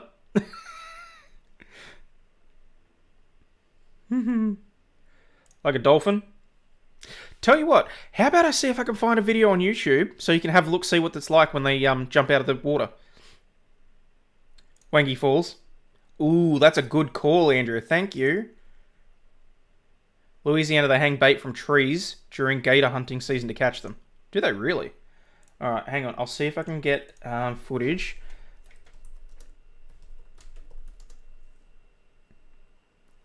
I will also see if I can find an emu, okay? Croc jumping. Never paid attention to learn much about them. Need to watch videos of them. Croc jumping cruise Darwin. There we go. 265 bucks to do it at Kakadu? That's a bit rough. Look up swamp people. Yeah. 2 pros in Adelaide River for 4 days and they never touched by crocs. Oh yeah, okay. So that's the one for the yep, that's fine. I'll use that.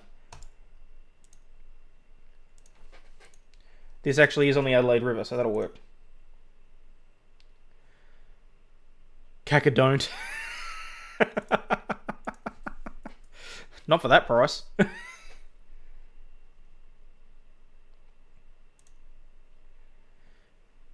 Alright. How's that look on the screen? Let me just double check. Yep, that looks fine. Alright. And attract this crocodile to your private boat, like I'm doing here. It's up to 10 years in prison. So if he gets caught, you lose the boat and the rest of it, you go to jail for up to 10 years. So the last thing you want to do.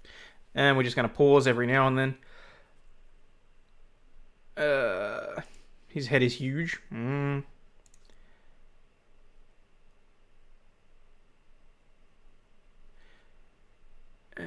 Yes, please remember to hit the like, people. And I'm just pausing because, you know, Susan and copyright and all that sort of shit. But this should be fun. And he's not wrong. It is 10 years if you try and bring in a croc. That's not part of a hunting thing. Pushing into his time today. Here we go. And go. So just remember, this is a female. This is Flicker. Flicker. So you all know about Hello, getting mud and Flicker. water all over you. Ah, no way. But I name them by characteristic. So what characteristics? Oh. Wow, that was that's happy. bullshit. You guys ever watch Flicker when you were a kid on TV? So excited to see this. Tastes like chicken. Well, yeah, that is an entire roast chicken. That's an entire chicken hanging off a rope. For anyone that needs clarification as to how big this thing is. Do see things like this with seals in the harbour by me, baiting to feed them. And I should note, this is one of the smaller boats. They're not making these crocs jump. Like, they can actually make it so that all 4 legs are out of the water. Yeah. I'm actually a little bit disappointed, if I'm honest. Remember Lassie? Hunt Brothers are the best croc cruise. I see we got some footage from that. Look at the tail. Remember Lassie never did. There you go, hold it up. What kind of meat's that? It's chicken, love. Sorry. That's all right. Even back in them days, we knew that the animals couldn't cognitively reason and come up with a proper conversation. Maybe all these crocs are so aggressive because people keep fucking with them.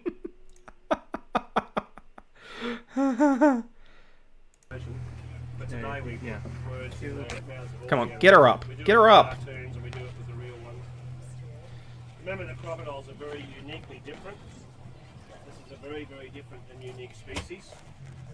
We're talking about Crocodylus porosus, which is considered to be the most aggressive and most dangerous of all crocodiles in the world.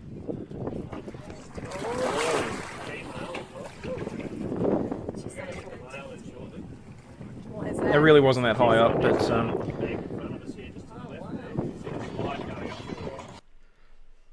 oh, it is low tide. That's a good point. You can see it on the bank up here. Bet it would jump higher if it was a dog on the end of that pole. Oh, Christ. That's what she says to me. Get it up. Hey, Dwayne. She's got her nest there.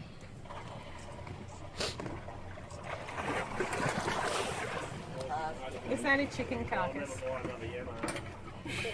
the first one I just bought it. Not happy with it already. Just noisy. You guys probably alright when you're doing your fish, but when you're doing your fishing and that, but that.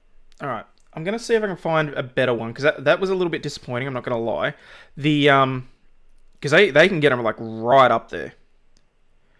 Where's... Strange. I searched for crocodiles, and, 8 meter tides. Yep. Strangely, I searched for crocodiles jumping, and Runkle just showed up in in the suggested videos. Alright, hang on, where are we? I'll put it back on here just so I can... No, I don't care about your free guide. Move on.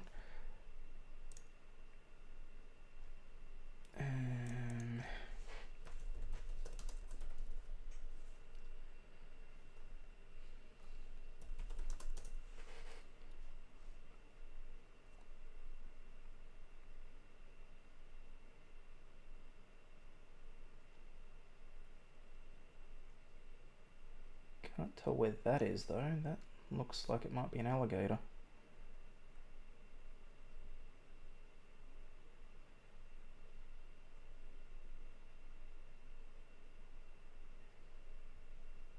Okay, that one will do. Because you can see the size of it compared to the fucking boat.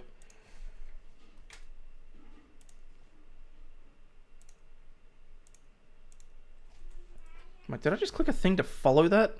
Oh, piss off. Fucking hate Edge at times.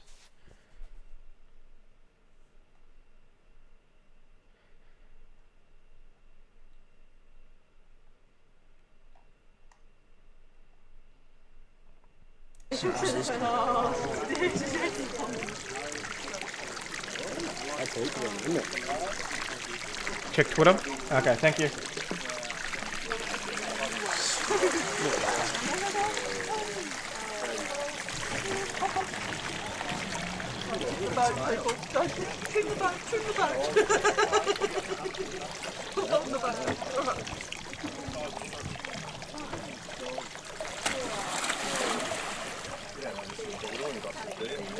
Well, you know someone's as loud as me.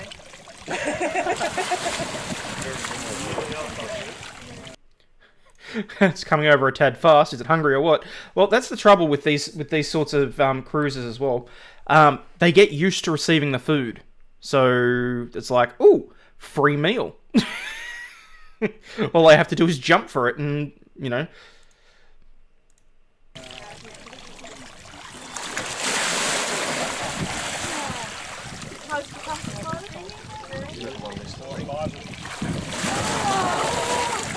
Dude, get your arm in the boat. Right back in the boat here. Right back.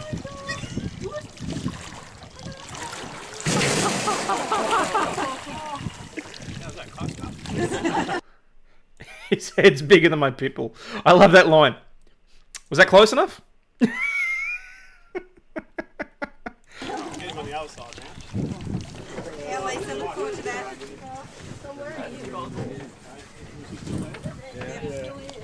Teasing Crocs is sort of mean. I'm not disagreeing with you. Brutus.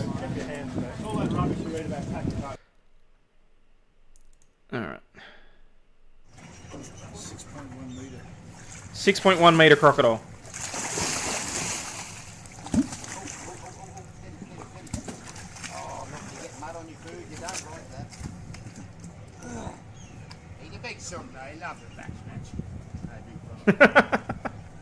Loves a back scratch.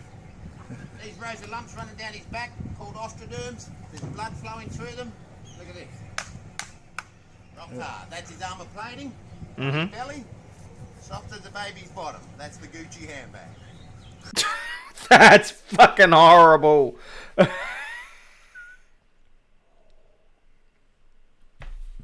That's the Gucci handbag. What an ass. Yeah, no, that wasn't cool. I'm not gonna lie. That was being a bit of a dick.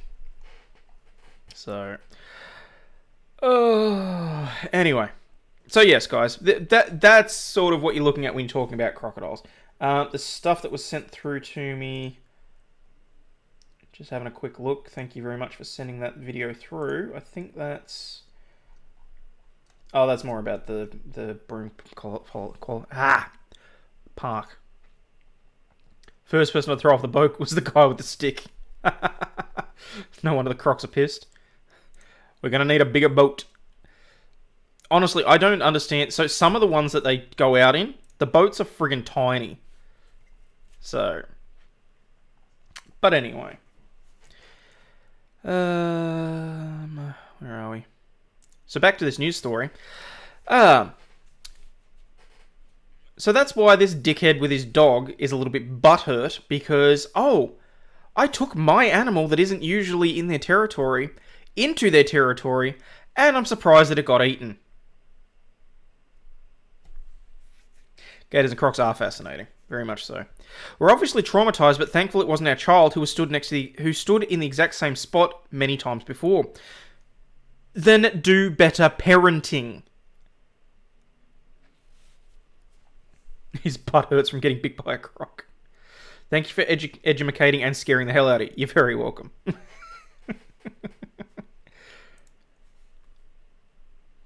So is the dog still dead? Yes. And frankly, I blame him. I don't blame the crocodile.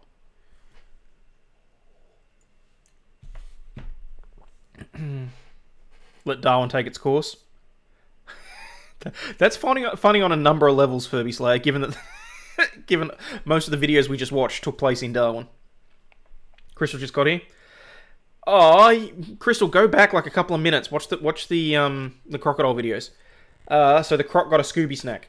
Pretty much. Live in a town with a lake in my background. My background. Thank God it's no further south. I'd never put my cat outside again. A croc's gonna croc. Yep. Definitely the owner's fault, not the croc. Yep. While plenty were sympathetic, others said it's just life in far north Queensland. Why would you take your pet there anyway? Everyone knows that crocs have been there for years. Maybe if people didn't fish and leave scraps, he would go elsewhere for food. Dog taken by crocodile, 14/12/22, off the bank. Will a kid be next? No. Unless it's your kid for being a fucking moron. I'm so curious as to why so many people here still insist on going to waterways and creeks where it is known that crocs reside in them. It's a risk as we It's a risk we, as knowing humans, take, especially living in the far north, another wrote. Since the Wednesday attack, contractors from the Queensland Department of Environment and Science have removed one 2.4 metre crocodile from the area and spotted another. They confirmed the presence of another estuarine crocodile in the area, and it will be targeted for removal. Why? They're unable to determine the size of the animal. A croc's got to do what a croc's got to do. Exactly. It's their habitat. It's their home. Just because you decide, oh, this is a nice place to live. What was that? Little girl was taken from a back paddock that had flooded. Oh, that sucks. Laughing my ass off. Your kid is a moron. Sentence croc death. Aussie man visits pub after croc attack.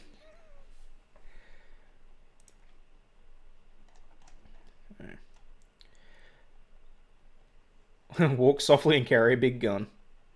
Darwin Award for the kiddo. Removal as in relocation. They don't kill them. They take them out into the out into the more. I think Andrea, correct me if I'm wrong, but it used to be that it was at least 20 k's from the original site, so they wouldn't find their ways back. Crocs are probably thinking they're living in a sushi bar, seeing folk walk around the lake with fresh meat, aka dogs. Look, and it's not only that. And yes, I mean, it used to be a big issue with some of the boat ramps up in Darwin as well, is that, I don't know if it still is, you can, again, correct me if I'm wrong, fishermen would stop at the boat ramp and, fillet the fish there on the boat ramp and leave the carcasses and shit like that. You're very much not supposed to do that anymore. You were never supposed to do it, really, but, I mean, it was a bigger problem back then.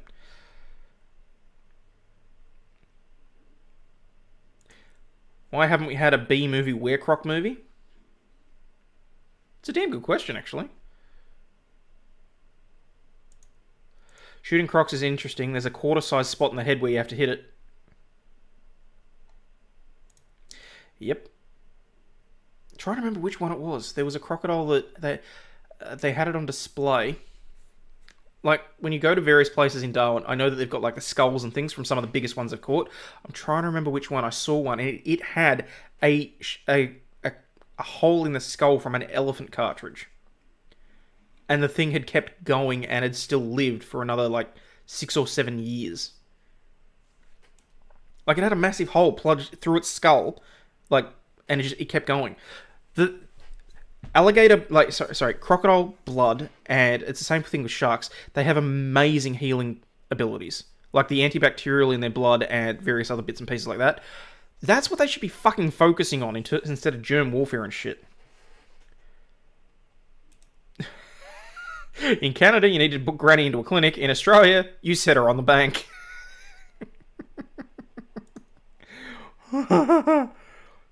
Snake remains alive after decapitation. That's why you're not supposed to kill him with a shovel.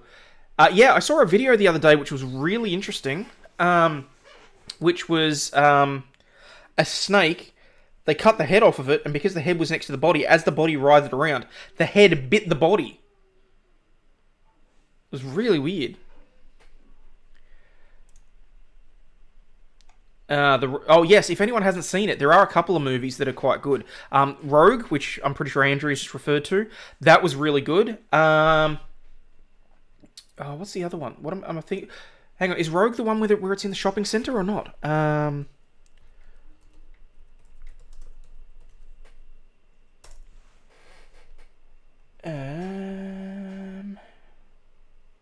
Alligator and crocodile movies ranked. How long ago was that? Lake Placid. How does Lake Placid 2 have the highest rate? Oh, no, it doesn't. It's the bottom. Okay, that's fine. Primeval, Eaten Alive. Lake Placid was good. Crocodile Hunter Collision Course. Blackwater. That's the one I was thinking of. Blackwater. Blackwater is,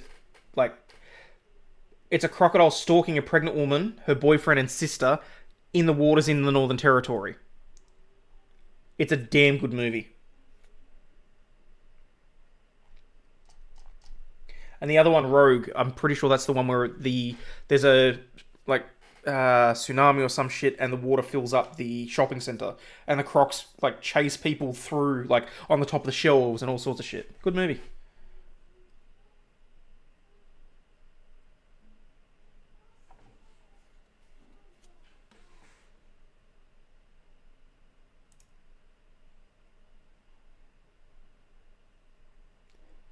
Was it Rogue? I'm pretty sure it was Rogue. Yeah, it was Rogue. Yep.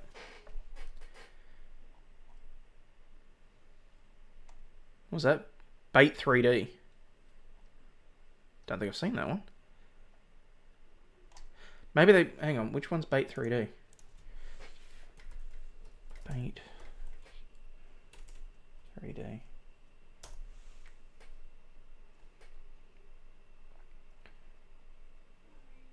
Yeah, no, that's a shark. That's a shark. Oh, okay, I'm getting it mixed up. I was getting it mixed up with the shark movie. Must have been... What was the... There's a oh, no, it's okay. I'm getting my movies mixed up.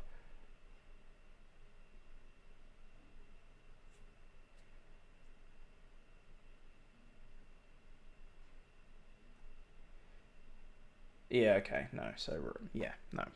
Sharknado. Someone said something about Sharknado yesterday. I think it was Val. I enjoyed the Sharknado series, just because they were, like, funny. Like, in a stupid sort of way. But it's, like, it's something you can just sit down and enjoy. Yeah, sorry about that execution. The chat wasn't moving, so I didn't see it.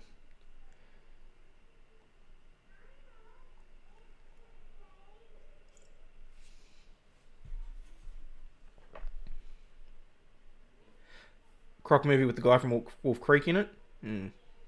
Lake Placid was good. That's a guilty pleasure for me and the wife to sit down and watch Lake Placid.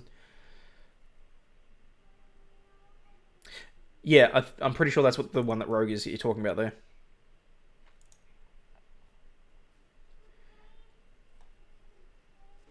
Peter Pan, Captain Hook's nemesis proper. Shark movies are like pizza. Even when they're crap, they're good. It's good. That's a good point. That's a good. That is well said. Sharknado's epic. Dark Age, another Croc movie. Okay.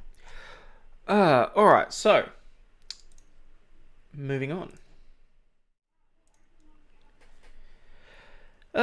This one's interesting, but it might be boring as hell to the people in America. But the Administrative Appeals Tribunal has been axed, with Labor declaring it irreversibly damaged by the coalition.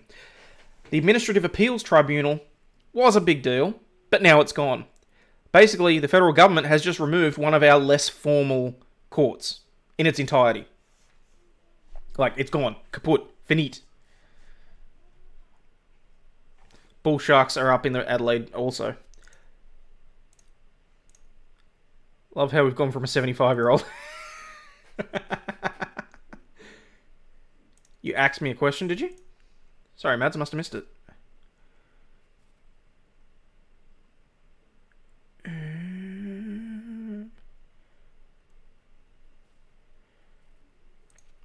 Uncle's old cat that got eaten by coyotes used to bring me snakes when I would relax on the deck. It was fucked. Ugh.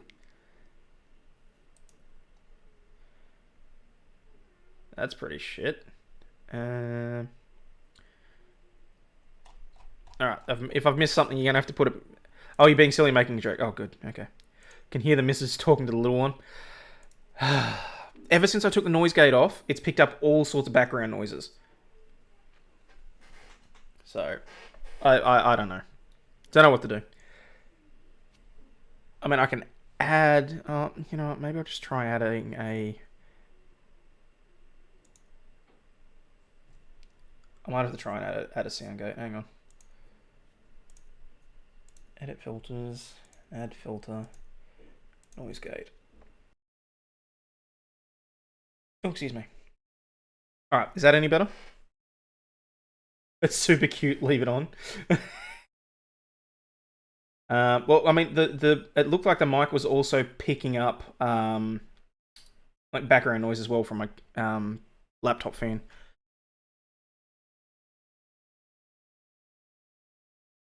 All right, hang on. If you're enjoying hearing it, I'll turn it off. If it's annoying to anyone, let me know. Can't hear what she's saying. Just sounds faint sounds. Okay. All right. Alrighty. The federal government is abolishing the Administrative Appeals Tribunal, claiming the former coalition government irreversibly damaged the review body by stacking it with Liberal MPs, candidates and staffers. A new administrative body will be established next year, with Attorney General Mark Dreyfus promising a more transparent appointment process for its members. Public service staff working at the AAT will transition to the new body, and open cases will be transferred, but appointed members will have to reapply for their jobs. Well, look, I'm sorry, if they were stacked with an entire, if they were stacked from a specific political party, abso-fucking-lutely they should have to reapply for their jobs, and abso-fucking-lutely there should be transparency as to how they are appointed. I mean, don't get me wrong, it's not going to be a great look if all of a sudden we've got a whole bunch of Labour supporters in there. But if everything's going to be, like, there's supposed to be separation between the powers. Okay? Same thing, I'm pretty sure it's the same setup. I mean, I've been meaning to do a difference between America and Australia in terms of how the government's set up. So we have the legislature, the executive, and the judiciary, same as you guys. The executive is basically the Prime Minister and the Cabinet that make certain decisions. The legislature making the laws, the judiciary enforcing them. In this instance, there's been individuals who've been appointed. 85 former Liberal MPs have been appointed. You tell me that there's a separation between that particular judicial body and the legislature, where it's all about political party. American Dreamer covers face.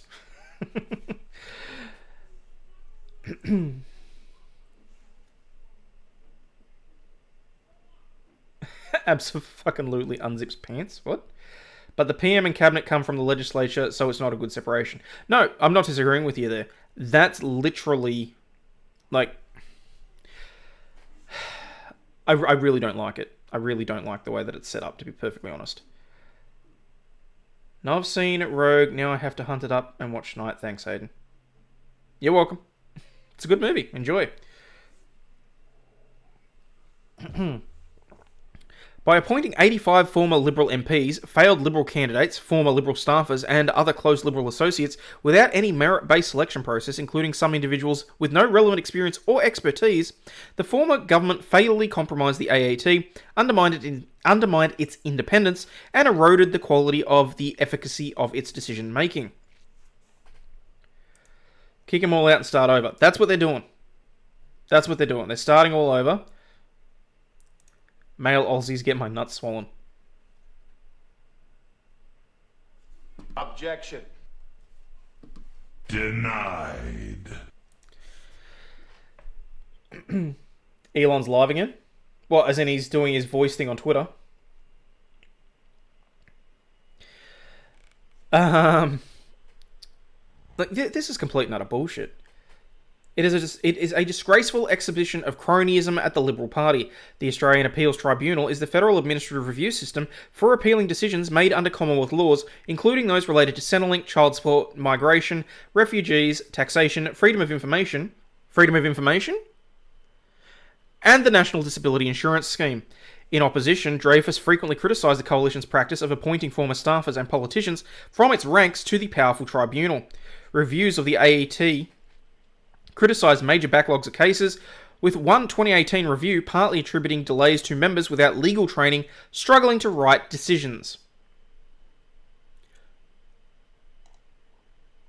Like, what the absolute fuck? Hey, Just On.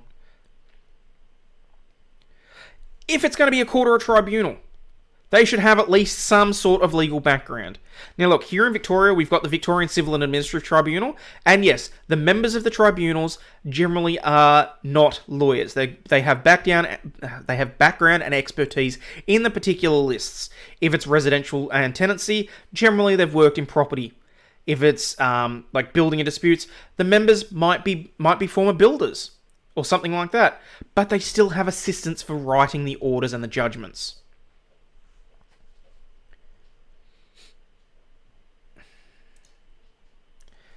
Dreyfus announced on Friday the government would set up a new administrative review body with legislation to be introduced next year.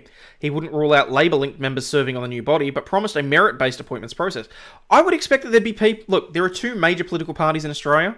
Of course, there's going to be people there that are either Liberal swaying or Labour swaying. So as long as they have the qualifications to be there, I don't care which party they're from. If you are stacking the entire thing so that you can just get whatever appointments and decisions you want made out of it, then fuck you.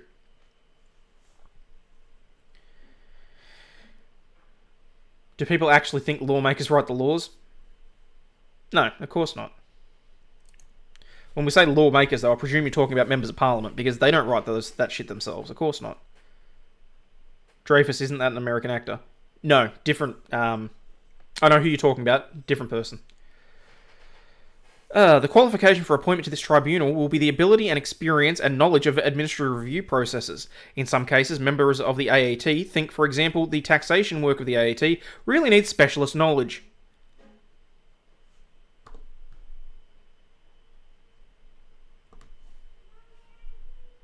Where the No! That'll do. I'm gonna have to reset all my fucking sound effects because they're missing. Oh wait, no, the folders. Yeah, okay, I don't like that.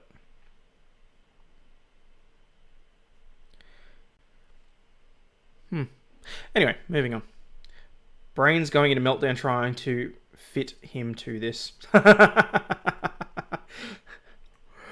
Our concern is that the people who are appointed to this really important function of the Australian government merit review systems, that everybody who serves as a member in such a tribunal is appropriately qualified, as they fucking should be. Mighty Meat finally strolled in, did he? How's the head, buddy? He said he wanted an even and smooth transition to occur between the AAT and its successor, but admitted disruption would occur. Dreyfus said his department would work with the community and public sector union to move staff between the bodies. Merit-based system. What the fuck is that in the 20th century? It's a good question. Randos shouldn't be judging cases and lawyers shouldn't be writing laws. No, look, don't get me wrong. I do believe that lawyers are...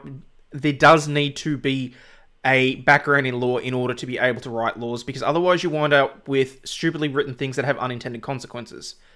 But that's not the same as being a career politician. So, and I very much do believe in term limits. I very much believe that people should just get in and get out, get done. Anyway, I'm going to go, wind up on a rant. The government is committing $63.4 million over 2 years to appoint 75 extra members to deal with the case backlog, and another $11.7 million for a new case management system. The government will consult on how the new body could work before the legislation is introduced in 2023. Existing AAT members will have to reapply for their jobs with the new body. Thank fuck for that. Why would you put yourself through that? Aside from family time, which is good. They should be written so that everyone clearly understands it. I wholeheartedly agree with that.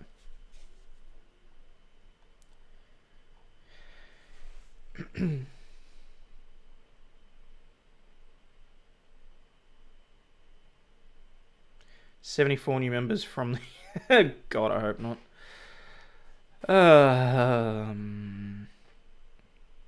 All of the members of the Administrative Appeals Tribunal currently there are invited to apply for a position as a member of the new tribunal. The Shadow Attorney General, Julian Lesser, criticised the government for making the decision to close to the end of the year, accusing Labor of avoiding scrutiny and wanting to stack the new body themselves. Even if they did, it's no better than what you guys did, so fuck right off. 63 million for 75 people. I would say that would be covering...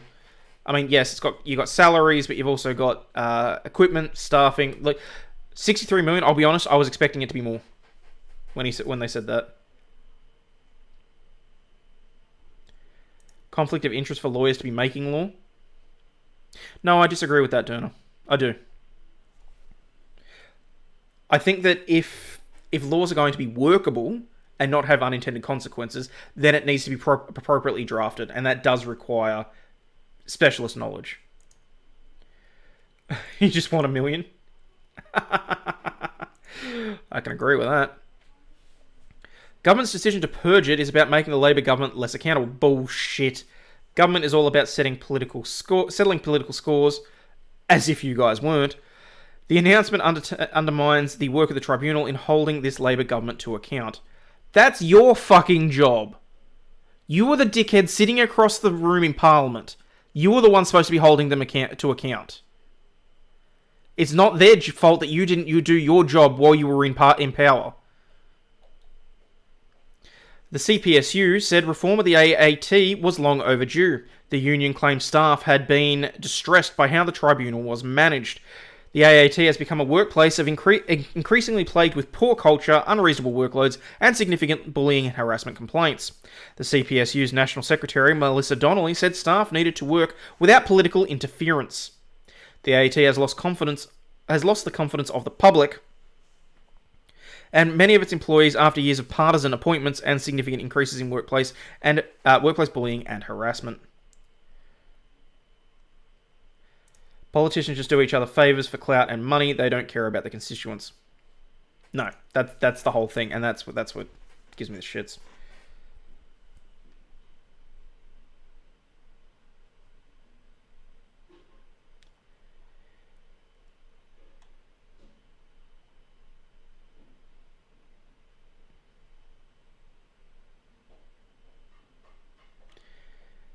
Alrighty.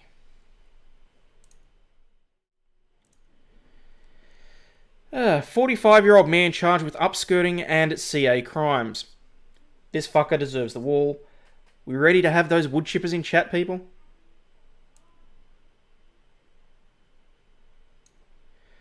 What lawyer is going to change family law to be less expensive for the litigants? That's a damn good question. I personally feel that the family law system needs to be scrapped and built from the ground up. And frankly, I think that certain things need to be put in place so that in terms of priorities, children need to be placed first above and all.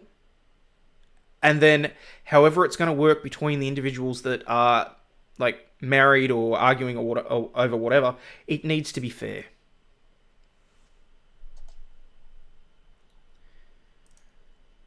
Law should be written in plain English so everyone could read it. Yeah, absolutely. I just, look, how I would like to see it is you've got the legislation, and then I would like to see a plain English version of the legislation so that people can understand and interpret it and know exactly what it means. Because, look, unfortunately, with the way that the legal system has been set for the last, 1,000 years or so, judging by how far back we go in the laws of the land, words can have differing meanings. And provided that that is covered and applied for and set out in a plain English document, I don't have any issues with that. So,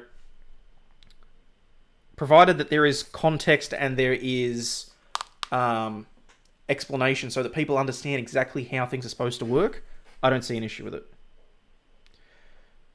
The US Constitution is in such plain English that anyone can read it and understand it. I disagree with that, Derna. I'm pretty sure that a certain little comma has caused an incredible division in the US for however many years. A single comma. And I'm not getting into that argument right now because I couldn't care less about how you guys have a right to bear arms or not. But I'm just saying. That's literally been how much of a division over the last however many years. Texting and driving is all bad. I crashed into 3 trees and a light pole in high school because I was texting and driving. Did you just keep going?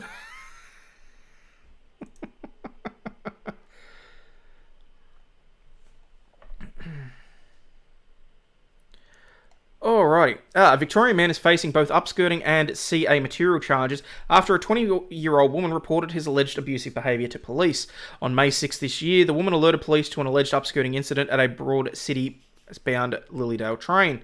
Detectives executed a search warrant at an address in South Melbourne on July 6th, where they seized a number of portable storage devices. Oh, fucking twisted piece of shit.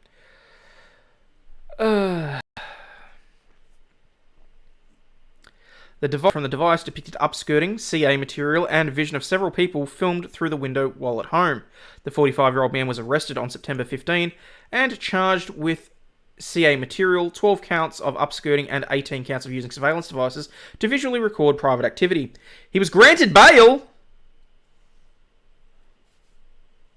What the fuck is this piece of shit? In the Magistrates Court to appear in February, anyone with information in relation to these incidences is urged to contact Crime Stoppers on 1800 333 000.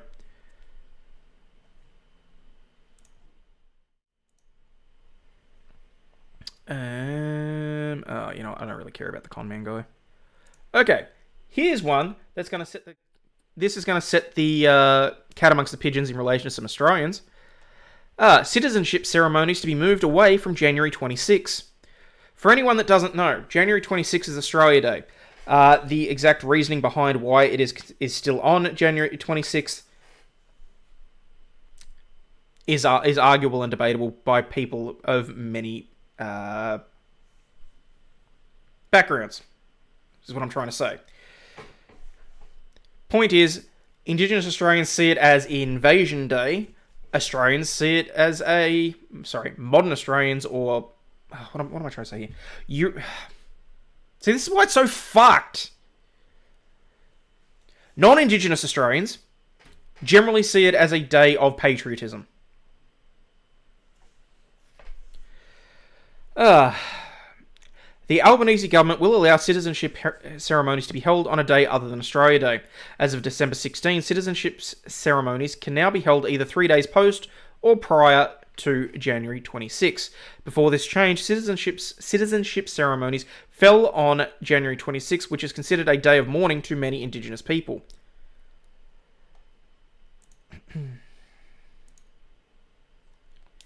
On Friday morning, Immigration Minister Andrew Giles announced the change which follows councils in Melbourne which had signalled plans to move away from Australia Day ceremonies. Deportee Day. Sort of like Thanksgiving. Yes. Yeah. It's very similar in terms of that. Hey, Puffer Smiles, how you doing?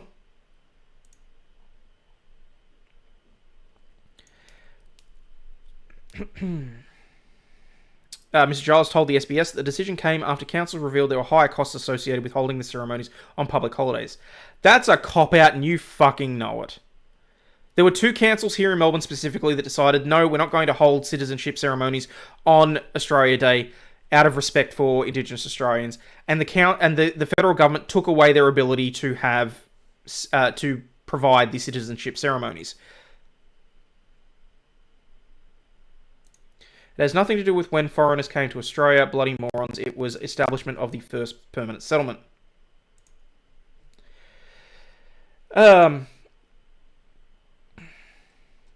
We didn't invade. Now look, my issue with this is that some people want to be patriotic. And I want to know whether or not individuals who are coming here that decide that they want to be granted citizenship to our great nation are able to then go to another locality and have their ceremony take on whether or not they're able to have their ceremony take place on the day in which it is intended. Do they actually teach basic history anymore? It's a fucking elective in high school at this point, Australian history. Like, seriously.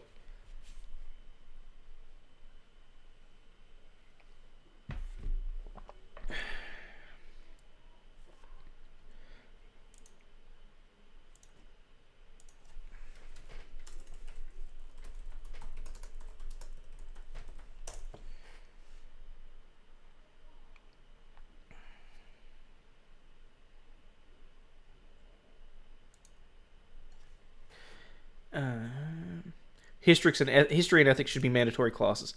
Abso-fucking-lutely.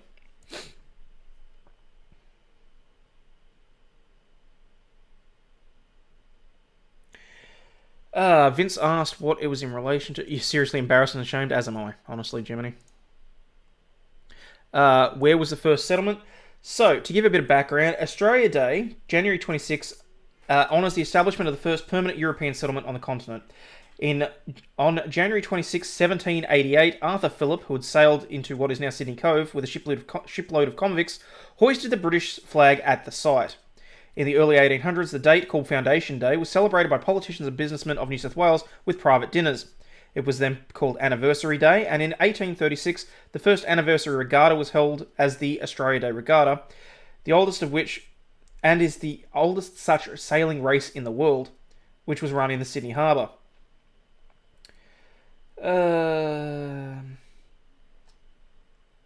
So yeah, it was when Sydney Cove was established, basically, as a settlement.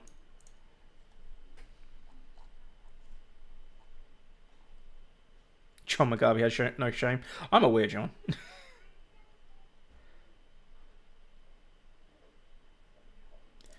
Human beings don't grow out of the ground like grass. It's true.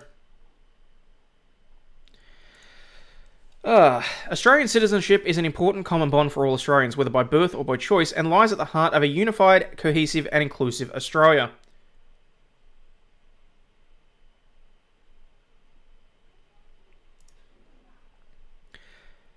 The government's priority is to ensure that where people have made the choice to become Australian citizens, that they are afforded the opportunity in their own communities with friends and family in a timely way.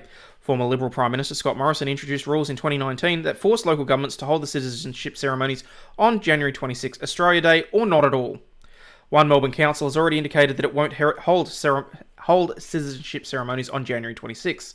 Marybeck Council Mayor Angelica Panopoulos said a motion to discontinue the Australia Day citizenship ceremonies was carried at a meeting on December 7. Marybeck City Council has supported changing the day of Australia Day since 2017 so that our national day of celebration can be held on a day that is inclusive to everyone. In January this year, thousands across the country rallied to change the day of Australia Day as Indigenous people mourn what they call Invasion Day. Each year, the recognition of Invasion Day grows more and more, with councils, businesses and influencers urging the government to change the day of Australia Day to allow for celebration without causing pain to the First Nations people.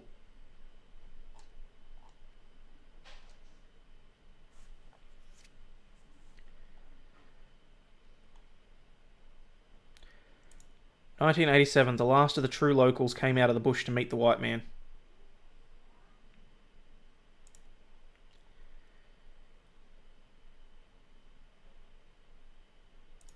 If people are arguing the foundation of the country was a crime, then aren't they criminals for participating in the state? Yes, and not to mention all of the what do they call it? The all of the political. I want to say, I can't remember what the actual word is. Shit, getting a leg up, being given a leg up because of race, and all the social programs, the social welfare. All the sort of shit that they gain benefits from. You don't want any of that? Fine.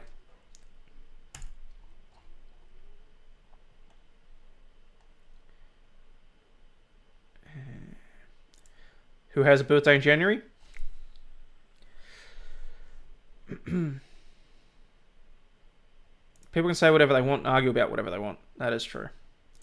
I'm a quarter Aboriginal and I don't get the hate behind Australia Day. I'm proud of being Australian, even if our country has its faults. Yeah, exactly.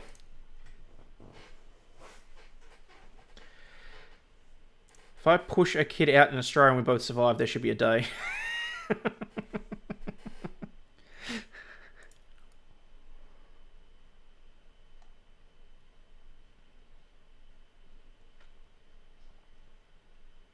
Look how well the NLC worked out in the Northern Territory.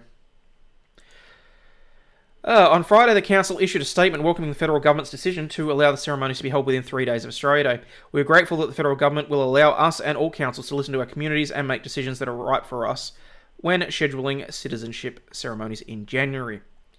Woke for the sake of fucking woke. Look, here's the thing, okay? When European settlers came here and established Australia as a... Well, we won't say established Australia. Established colonies here. It was still branching out, okay? I mean, for me, it's like...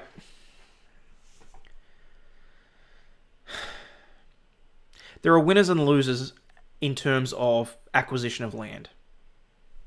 Simple fact. It's happened throughout history for how many hundreds of years.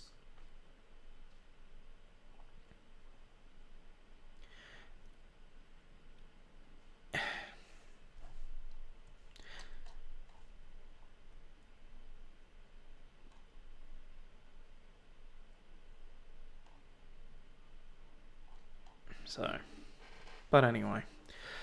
Going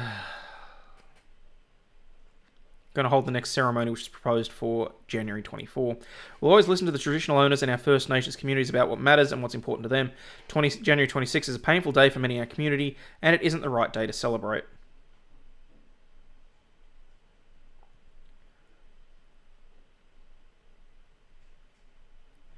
Remember, the Dutch discovered Australia before the Brits. Imagine if they decided to colonise Australia. Well, the whole place might be significantly more relaxed.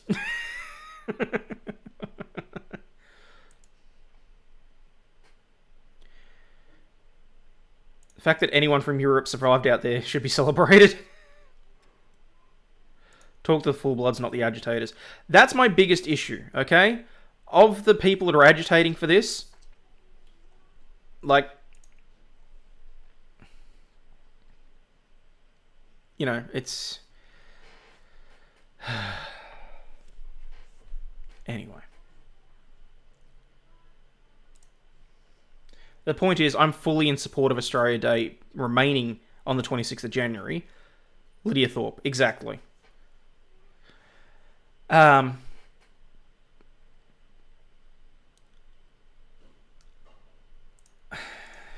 on.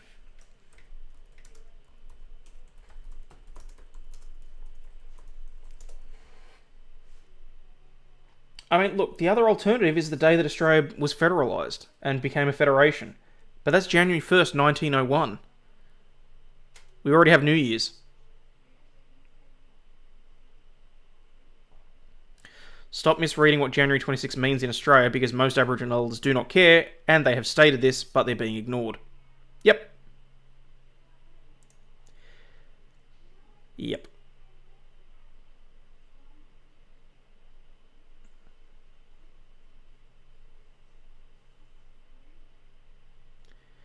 Anyway.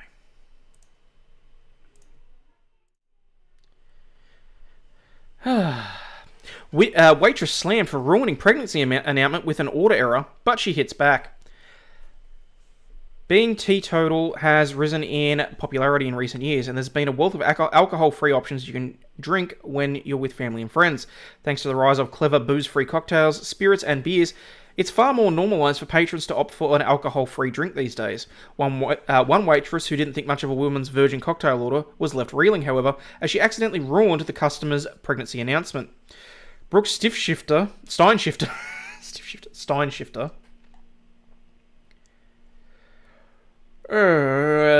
posts on TikTok as Brooke Steins explained the horrible predicament she found herself in, but she didn't hold back while defending herself. She argues that the situation wasn't her fault, as she just... excuse me.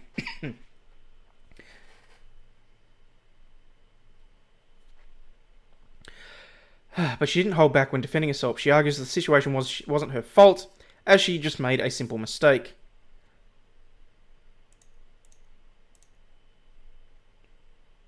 Okay, play the video. Do we have any audio? Or are you just going to be a bitch and sit there? Not her, the video.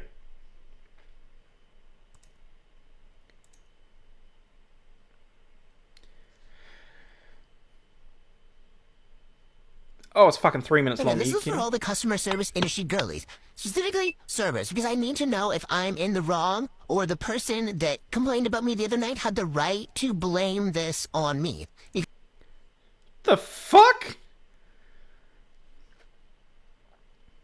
Because it made me really upset. Anyway, so I was serving a group of like 17 to fit like 15 or 17 people, and it was all couples, and they were really nice, really great. And I was taking all their drink orders, but a few times, like when I was taking their drink orders, there was a couple ladies that weren't drinking. And I was like, okay, no big deal, like, whatever. But then, they came over to me, like, about halfway through the meal, and they were like, hey, we don't want people to know we're not drinking, so can you put through some virgin drinks for us? And, like, keep it on the DL? And I was like, yeah, of course, no problem. And they were kind of like, winking me and whatever, so I naturally assumed that they were pregnant, or one of them was pregnant, and they're just like, not wanting people to know yet, or whatever. Right? So that's great, that's fine. Yeah, okay. And they also could have just not winked and actually made it so that she knew exactly which one of them was pregnant and not ruin the announcement. How exactly has this gotten there? That's fun and fresh, whatever. So I put them through their virgin drinks. I was serving them to them throughout the night, like everyone else was having a good time, drinking, doing whatever. They were lovely, and everything was fine. Like, they were so nice, and I was nice back to them. It had been such a long night, and everything was so chaotic and hectic, so it was nice to have a big table that was really lovely and cooperative. But still, they were splitting a bunch of bottles of wine, there was a lot of different drinks orders, and then when it comes down to the end of the night, when they're cashing out, like, it can be really confusing, splitting the bill and making sure everyone gets the correct bills and stuff. What's up with her voice? She's either put a voice changer on, or it's like they're using the voice to text, and she's like pretending to talk while the audio goes over the top, which is really fucking annoying people, by the way. Stuff, especially with that many people. I'm sure everyone can relate to that. So I go, and I'm asking them what's on their bill, so I can split it up for whenever they're finished. But when I was splitting their bill, I slipped up and I accidentally put a virgin drink on a bill that wasn't meant for the person that I gave it to. So Okay, yes, you made a mistake. But seriously, okay, I'm interested to see exactly how this blows up and how it becomes a big thing.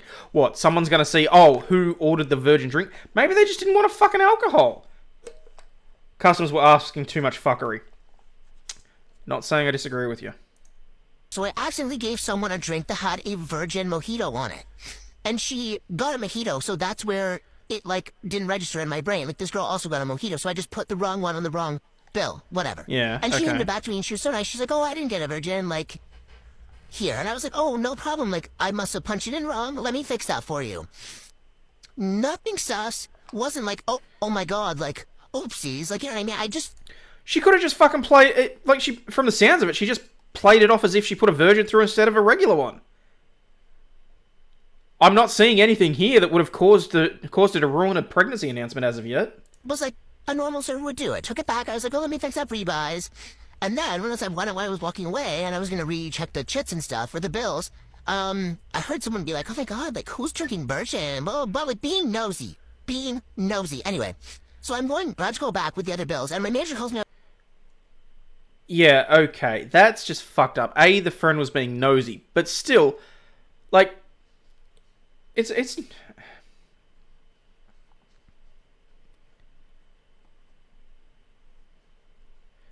If I wanted to prove to the world I was stupid, I would make TikTok videos like this.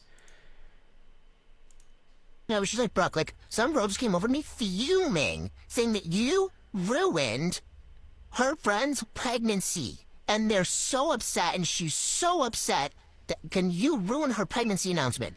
And then the girl comes over when I'm talking to my manager, and she's like, yeah, so I just want to let you know that my friend is absolutely so upset because you were so unprofessional about the entire pregnancy thing, and now the whole entire table knows that she's pregnant because you get...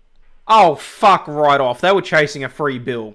This is some absolute bullshit. Virgin jokes are too tempting and bowing out of the convo to save your good image. What good image? Gave someone the wrong bill, and it's just super unprofessional. And they didn't want us to comp anything or whatever. She just came over to grill me and blame the pregnancy outing on me. So, like, I'm just so upset, and I need to know if I'm in the right or wrong. Okay.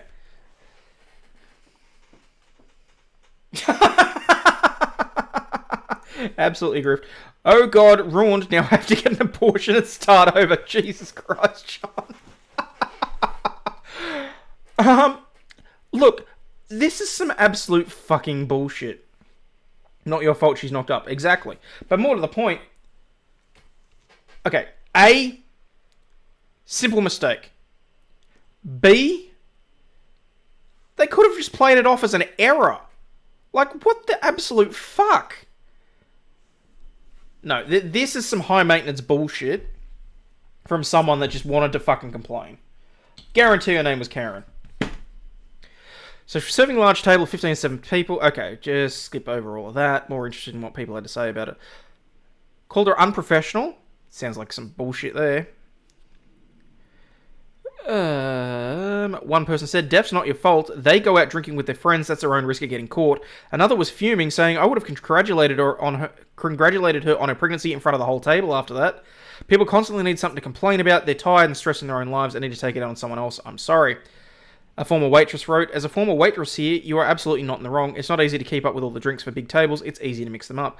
I don't think it fucking matters if she was, if she mixed it up. They could have easily played that off. They chose not to.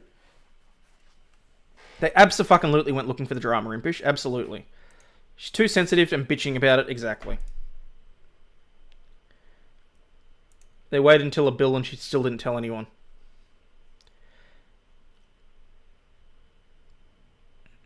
This is the BS the person that ordered it should have just said, I didn't want to drink tonight. Yeah. She's ruined my pregnancy. It's some bullshit. CCTV catches truck driver taking out a parked car in Melbourne's West. I don't think there's actually much anything to this. I was more curious as to the video footage because this is near where I live.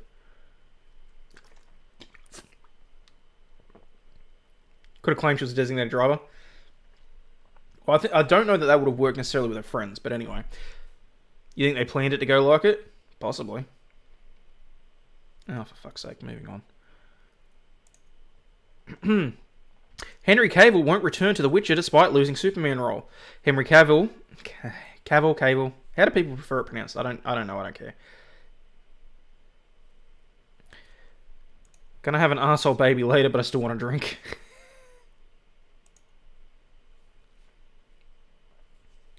That is where my office is. Yes, it is in Point Cook. Henry Cavill will not be returning to his role as Geralt of Rivia in Netflix series The Witcher, despite being dropped as Superman after a shake-up at Warner Brothers. Cavill played Geralt for 3 seasons, but confirmed he would be leaving the Netflix season in October, with the Australian actor Liam Hemsworth stepping into the lead role.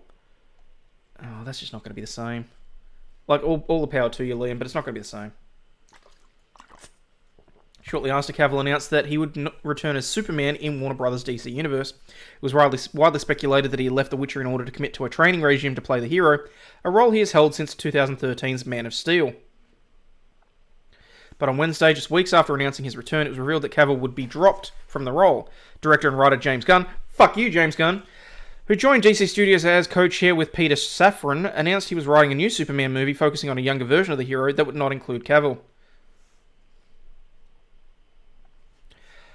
It's sad news, everyone. I will, after all, not be returning as Superman, he wrote on an Instagram post after the announcement. After being told by the studio to announce my return back in October, prior to their hire, this news wasn't the easiest, but that's life.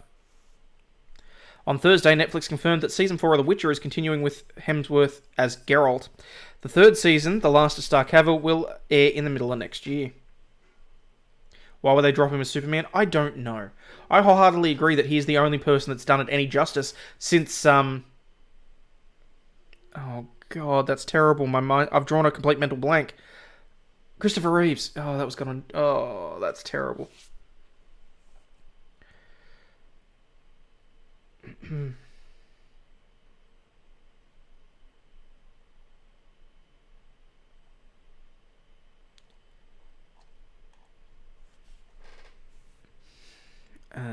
Fans were outspoken when the recasting was announced, with many voicing their displeasure at the change. Cavill was widely praised for his performance as Geralt, and is an avid fan of the books and games on which the show is based. Henry is an extraordinary Geralt, and I think Liam will continue and also be an extraordinary Geralt. Look, possibly, but it's still not... It's not going to be the same. Netflix's head of US and Canada scripted series, Peter Friedlander, said in an interview earlier this month there has been a legacy of amazing, iconic characters where the actors have changed, and we're hugely optimistic about this. I wouldn't be. Honestly, I'm expecting it to go in the...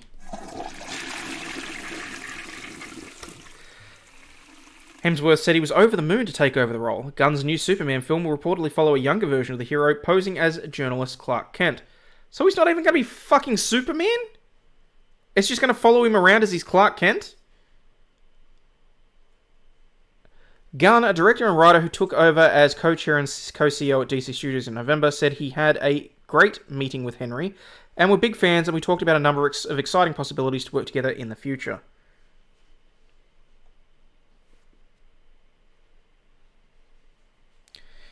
You know what? This one actually deserves it, and I'm only going to play part of it.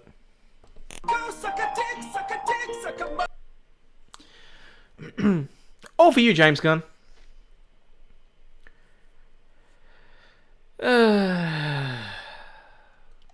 Moving on.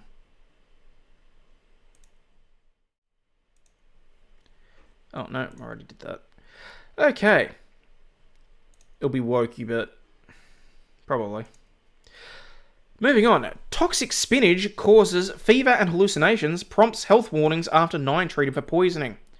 An urgent recall has been issued for packaged baby spinach after dozens of people in Australia reported worrying symptoms, including hallucinations from eating the contaminated product. Food Standards Australia and New Zealand is working with relevant food businesses and state food authorities to coordinate the national recall. Consumers who have a batch of spinach in question should not eat it and dispose of it. Authorities believe the product, Riviera Farms-based branded baby spinach, might have been accidentally contaminated, leading to people experiencing possible toxic reactions, including hallucinations and delirium. The national recall includes bags of spinach sold through Costco in New South Wales, Victoria, and the ACT, with use-by dates from 16 December up to and including 28 December. New South Wales Health said it was working with other jurisdictions to investigate the issue, and by Friday evening, 47 people had reported symptoms after eating the baby spinach, at least 17 of whom had sought medical help. Authorities have warned the product is not safe to consume, and people who have it stored at home should throw it out. In a statement, Riviera Farms said it had issued a recall of all of its baby spinach products, with best before dates up to and including the 28th of December as a precautionary measure. It appears these products, which were grown at a farm in Victoria and shipped to stores in New South Wales, have been contaminated with a weed, which can have consequences if consumed. I'm gonna laugh if it was just some dickhead, like, throwing pot leaves into the spinach. I would laugh my ass off.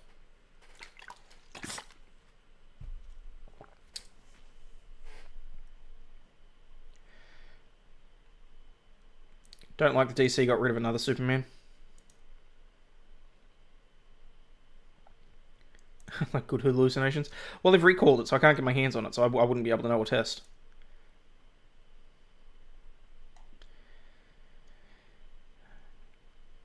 Raw vegetables are grown in piles of shit. That is true.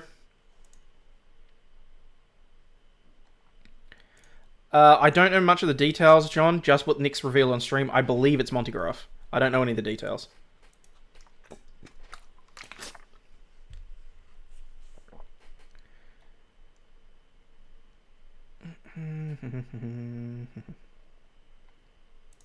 Did this a few years ago with lettuce in the States. How the hell can you screw up leaves? I know, tell me right.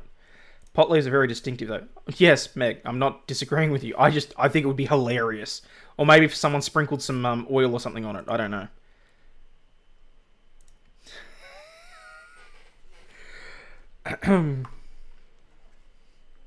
Horny.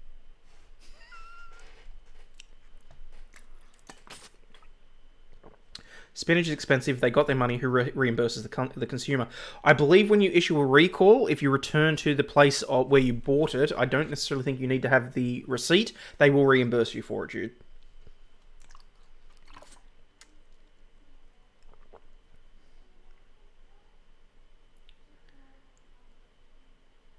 Nothing funnier than weirdos surreptitiously feeding high THC content to unsuspecting children.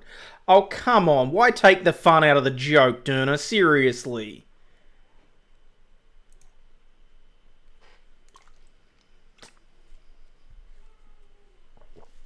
Killjoy? It appears these products which were... Oh, yeah, I read that. The company said it will continue to work closely with health and food regulators as investigations continue. Riviera Farms has been in the business of providing fresh food since the 1880s, and was saddened to confirm that it was likely that our first ever significant contamination event. Watercress and collards, the poor man's spinach. They say throw it out, not bring it back to the store. Yes, but they still have actually issued a recall for it. So, I think, so if you throw it out, and you take the receipt in, you'll still get the money. If you take the product itself back to where you bought it, you will get reimbursed for it. Or you should do.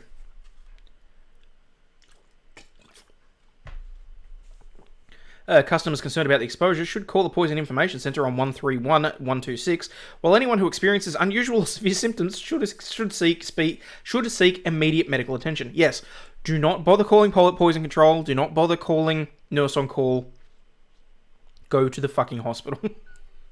Like, don't be stupid with that shit.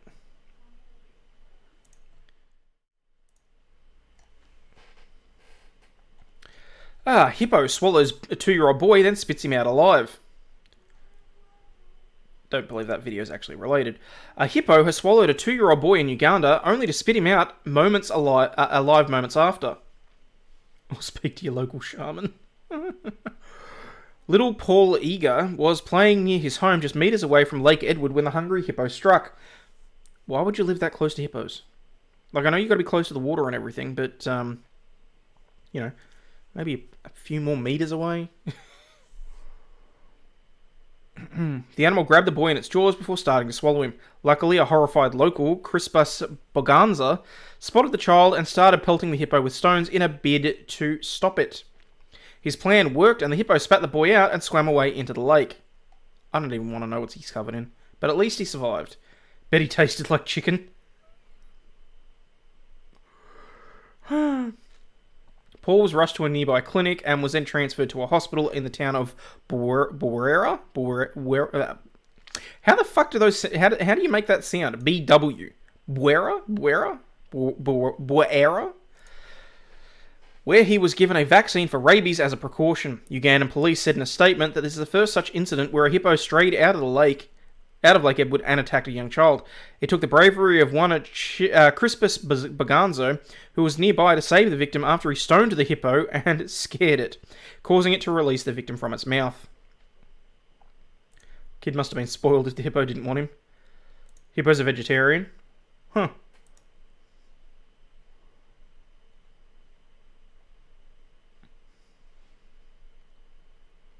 Didn't last at the family dinner, and one aunt started saying stupid shit. Well, hey, you're back here, and that's the main thing. So let's get you a laugh. All right, let's get you a laugh.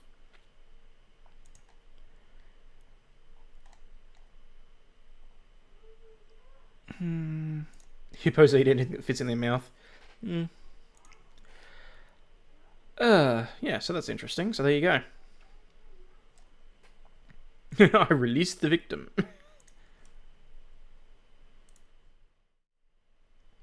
Fuck. There's got to be a button that I can press to actually do the transitions on the screen when I want to. Hang on, where is there a setting for the hotkey on this? Hotkeys, yes, okay. Enter studio mode, stop streaming, recording, save replay.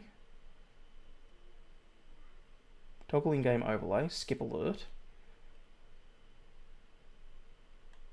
Camera, news. Show overlay, show hide. Do I have to add it as a thing? Oh, I wonder if that would work. Okay, hang on. I want to hear. I'll do it as a... Done. Okay, let's see if this works. Fingers crossed.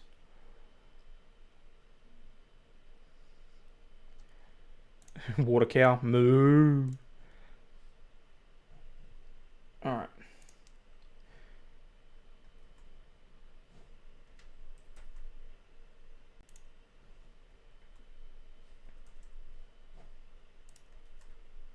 Yeah, nope, that ain't working. Let's try this again.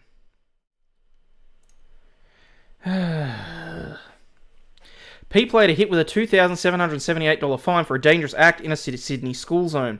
A red P plater, so just off his learner's license, in Sydney has been slapped with a $2,778 fine after he was caught driving through a school zone at more than 50 kilometres an hour over the speed limit. The 17-year-old man was detected driving at 91 kilometres an hour. Do the math yourself, people. I don't have my thing open. Actually, I can just do it in the calculator, can't I? 91 divided by 1.6, 57 miles an hour in a school zone at Balgola in Sydney's Northern Beaches at about 3 p.m. The provisional driver was pulled over in his red Holden Commodore on Sydney Road after he was caught passing on the left near a school. Moron. New South Wales Police said the driver was caught speeding past a bus full of school children right next to the roadway. He was issued with a penalty notice for exceeding the speed limit by more than 45 kilometres, totalling 2,778 and 7 demerit points. Hang on. 45 kilometers per hour. That's supposed to be an automatic... Oh, yeah. The man's license was suspended on the spot for 6 months, and the registration of his vehicle was confiscated for 3 months. Drivers... Excuse me. Under 25 are overrepresented in road crashes, which means drivers on their L's and P's are more at risk of being involved in a crash. The offence was shared online by the Traffic and Highway Patrol Command, while many flocked to the comments to share their disgust at the driver's behaviour. That's so dangerous, especially in a school zone, one person said. Probably a school kid himself driving through a school zone. Others suggested the punishment was too lenient for the offence. 6 months isn't long enough for speeding in a school zone. No, it was suspended on the spot. I still expect him to be summoned. There should be harsher penalties, although, actually thinking about it, he might not. I don't know how New South Wales traffic laws work in that regard.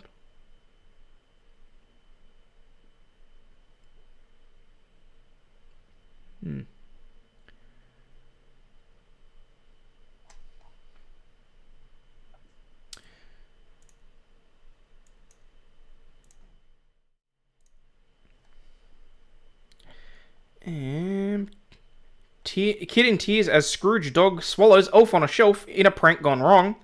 Christmas is just over a week away, so parents all around the world are busily getting their kids in the festive spirit. But one mum's elf on a shelf prank backfired completely when the family pooch mysteriously made the elf toy disappear, leaving her kids devastated.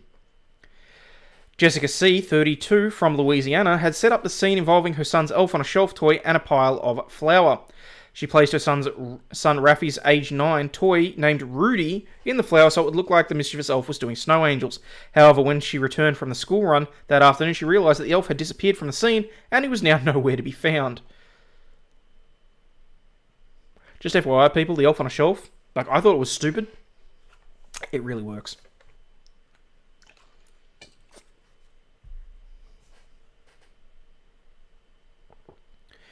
The mum searched the house with Rafi and the younger child Cam, aged 6, but couldn't find Rudy anywhere. All that was left of the scene was a mark in the white dust on the floor. It was only after seeing the mark on the floor that the culprit was found, as it turned out that the Scrooge family dog Posy had swallowed the poor elf whole. Jessica explained, "We just got home and walked into the scene of flour everywhere and the dog licking his lips. As soon as I saw the flour on the ground, I turned and looked at her, and she looked so guilty. My first reaction was, where's the elf? I thought maybe my husband had come home and moved it. My gut knew immediately, but it was confirmed after searching the house up and down in the minutes following. Dog just wanted a chew toy. R.I.P. to the elf." I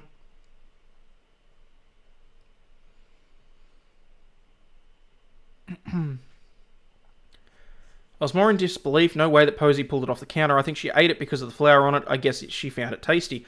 My dog will eat anything that is left, even remotely. If it's a stuffed toy, if it's... seriously, we bought stuffed Bluey and Bingo dolls. Just in case, we bought 2 extra ones. I've already had to replace the Bingo one. Post the Elf, Barbie and Bead memes. For anyone that hasn't seen it, I did post exactly what our elf got up to with Barbie in a hot tub, as well as taking a crack at... frankly, trying to get a hold of the missus, frankly. Because apparently she's that hot that she's made the naughty list. While the normally well-behaved dog will now be kept away from household objects, she's reassured people that Posy came to no harm. Big vet bills coming? Nah, Angel's pretty good that way. She tears them apart, she doesn't eat anything.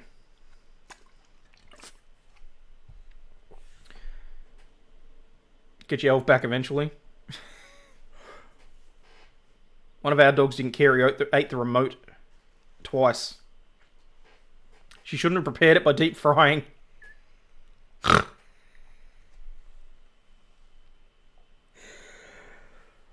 Oh, shit. Now I've just got a picture of the elf, like, screaming in horror as he slowly dipped into the deep fryer. Feet first.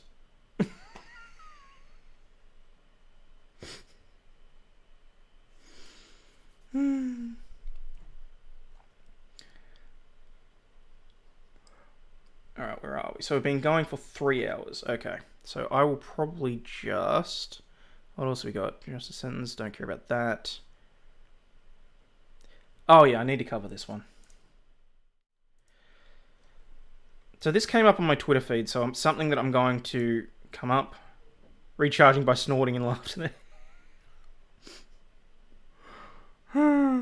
Naughty list is always the list to be on. Again, bold statements, statuesque. Bold statements. So, but anyway. There's multiple people that keep talking about their... Mommy milkers. That just, you know... It's all... it's all words at this point. So... taxpayers understandably upset at alleged multi-million-dollar settlement awarded to Higgins. A lot of taxpayers are understandably upset about what is believed to be a multi-million-dollar settlement awarded in favour of former Liberal staffer Brittany Higgins. Miss Higgins reached a confidential settlement with the government after pursuing a personal injury claim on December 2, the same day prosecutors dropped the rape charges against Bruce Lehrman, every fucking time, due to concerns over her well-being. The legal claim was made less than 2 weeks ago. Reports suggest it made allegations against the government, citing the 2 female ministers that she worked for, and alleging sexual harassment, discrimination, disability discrimination, negligence, and victimisation. Reports said the claim would be for about $3 million, and Higgins' lawyer announced a settlement was reached yesterday, and that at the request of Higgins, the terms would remain confidential.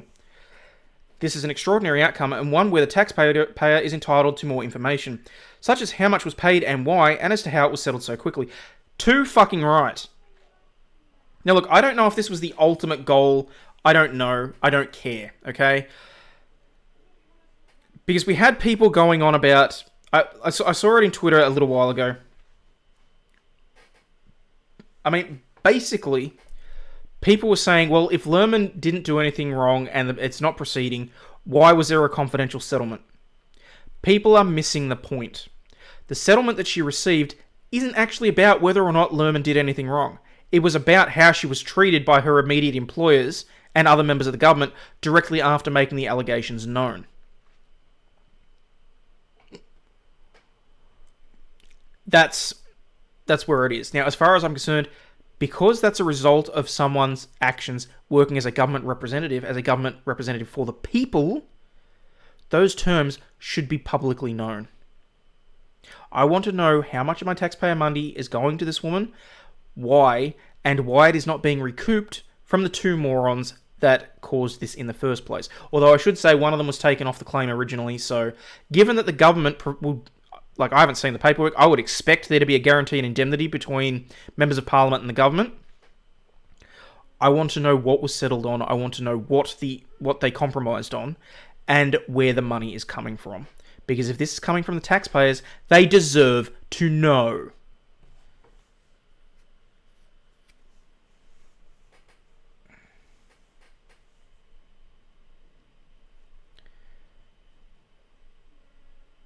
Oh, Jesus Christ, John.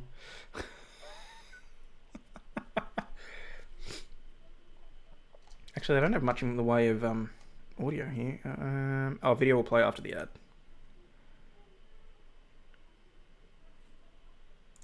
A lot of taxpayers are understandably upset about what's believed to be a multi-million-dollar settlement. Nope, that doesn't work.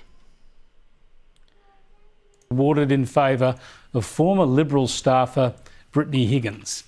This legal claim was made less than 2 weeks ago. Reports suggest it made allegations against the government, citing the 2 female ministers that Higgins worked for, and alleging... What the fuck is that? Is that something I need to look into? That's news to me. Sexual harassment, sex discrimination, disability discrimination, negligence, and victimisation. Reports said the claim would amount to $3 million, and Higgins' lawyer announced a settlement was reached yesterday, and that at the... Oh, come on.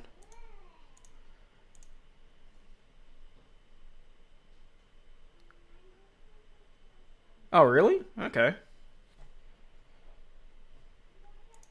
Okay, you know what? I don't care about this video. Simple fact of the matter is, if something is done in the course of acting in a public position, there should not be any NDAs. That should not be agreed to. And more to the point, why has she been the one to request it? She shouldn't give a shit. I don't really care if it's about protecting her mental health or something like that. This is one of those instances where the will of the people outweighs the purported rights of the individual. And yes, you can fucking call me a commie for that, whatever the fuck, I don't care. It's my money that's paying this person. I deserve to know.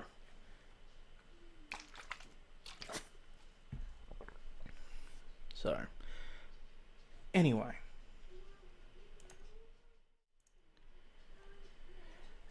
Steve Price shows on Triple M and listener have been axed, but he's thankful for the memories. Let's see if this is actually worth reading about. In a week where media performers like Sydney's Chris Smith have been sacked for a drunken attack on his female colleagues made news, it might seem a strange time for me to reflect on my own media career. Oh, did Steve write this? He did too.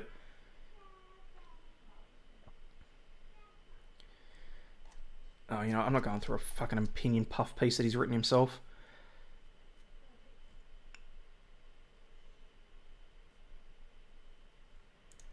Have a great night, folks. Can't stand people talking about people behind their backs, especially folks with mental health issues. See you, Internet.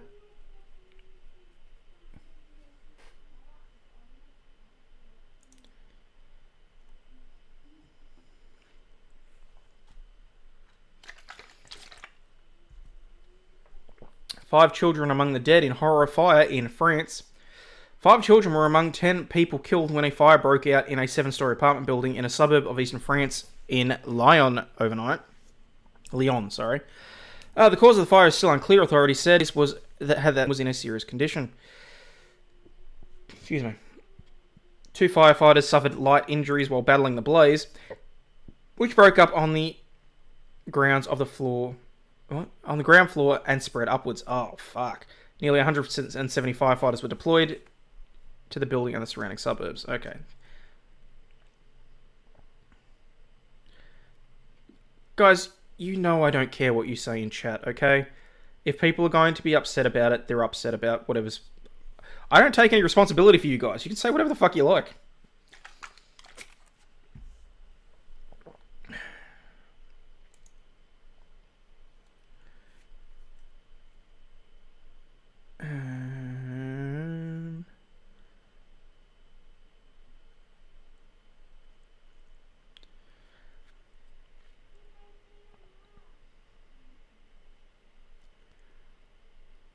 Oh yeah, this is some fuckery. Mum body shamed during photo with Santa by photographer. A young mum who suffered from anorexia has spoken out about being body shamed while getting her picture taken with Santa and her 7-year-old girl in April. Oh, I was about to say, in April. I was like, what the fuck? Her daughter's name is April. What should have been a very merry start to the Christmas season turned into a quick, humiliating experience for Minnie Westwood, who was told by the photographer to suck in your gut.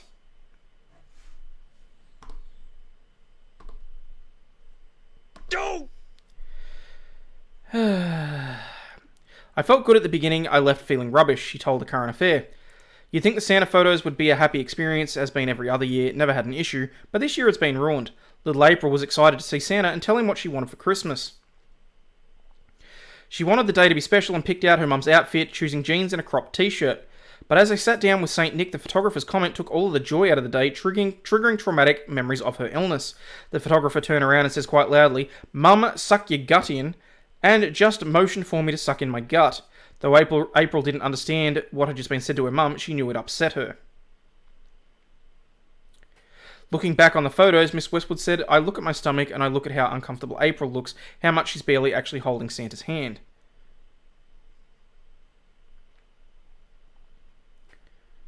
What gut? I mean, like, is that actually... Although, to be fair, is she sucking it in there?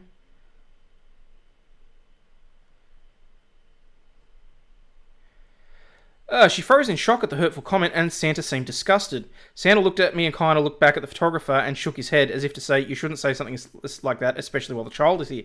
I don't think it really fucking matters if the child's there or not, really. I mean, if you're in public, don't say shit like that. What's the rule? If someone can't fix something with their appearance in 5 seconds, you don't talk to them about it. That can't be her. That was her. We've got video. You would smash? Marty, I probably would too. No, the cameraman said it, but the daughter overheard it. She didn't understand it, but it still upset her. If you didn't understand it, how can you be offended by it? No, Glitterfart. The daughter didn't understand it. She just knew that it upset her mum. Like, kids know. Kids pick up on their parents' emotions all the time.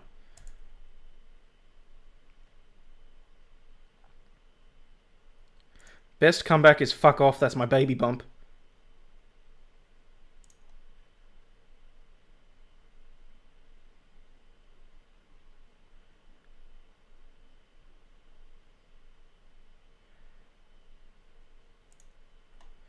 I'm sick of all these people complaining that their feelings got hurt. You don't matter.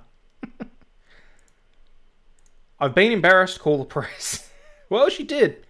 Freaking idiot cameraman, clearly blind, needs to mind his own business. Look, if it was the case, he could have done it discreetly if he thought it was going to ruin the photos. Otherwise, he could have just kept his fucking mouth shut.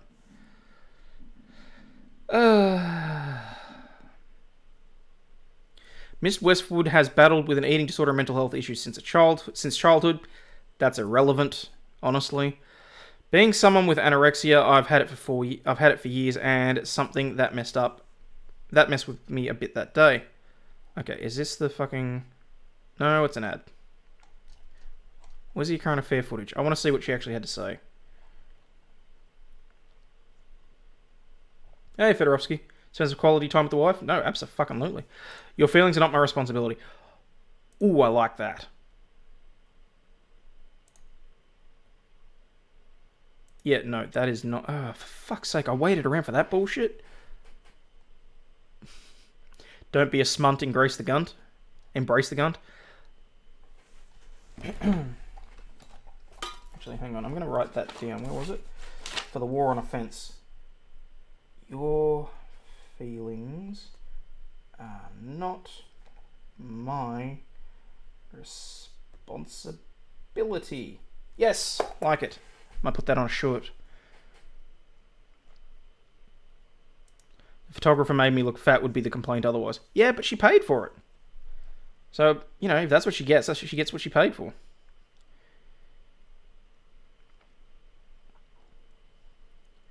Chat loves Gunt. They very much do. You love roasting Gunt. Oh, excuse me. Sorry.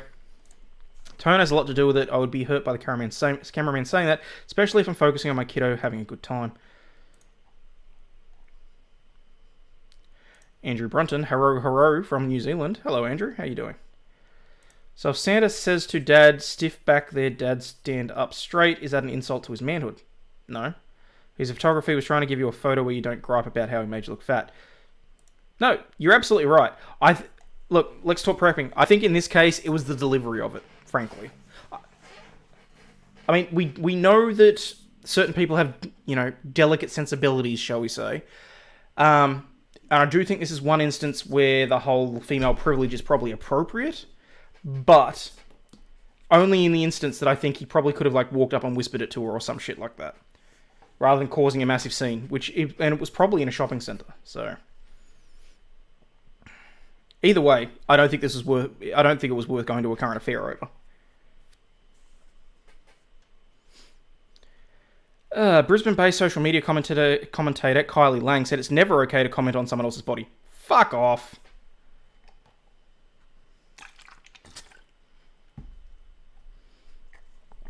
Well, I wondered what decade we're living in. Has nobody learnt about appropriate, respectful language?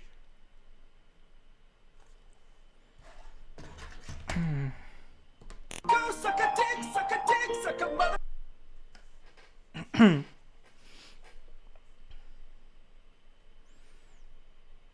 Photographer's problem that he charged too little money. If people pay a lot, they won't complain about trying to make them look good.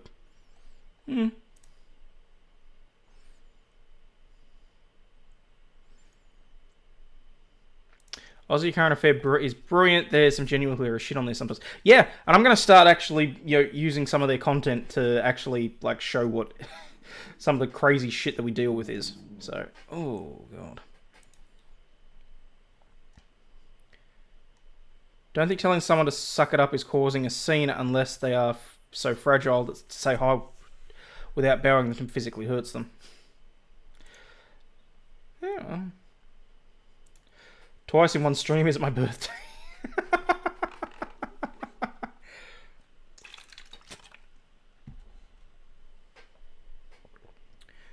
In my opinion, time I spend criticizing others is time I could have spent working on myself. It's not a bad point. Smack the thumbs up like it's a complaining Karen. Please do.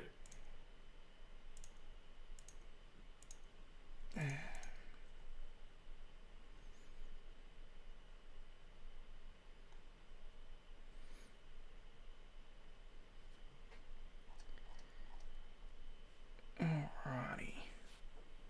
Yes, guys, please. We're almost 3.5 in, so I will be finishing up soon so that I can actually spend some time with the family. But can we please remember, hit the like and subscribe buttons. Smash that like it's a... Smack the ass like a fat girl. No, fuck. I really screwed that up, didn't I?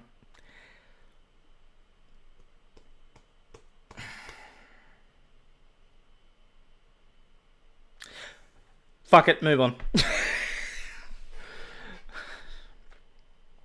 Often when you're getting professional photographs taken, people can give you some coaching, a few tips, you know, sit up straight, put your chin up, shoulders back, that sort of thing.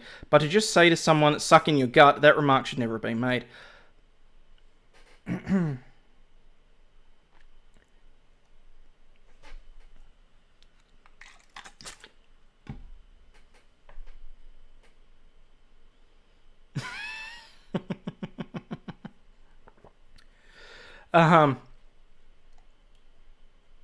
Yeah, that works. Smash the like Mighty smashes Tinder dates. There you go. Look, again, I think it's about the delivery. Suck in your gut could have been said in a different way. But again,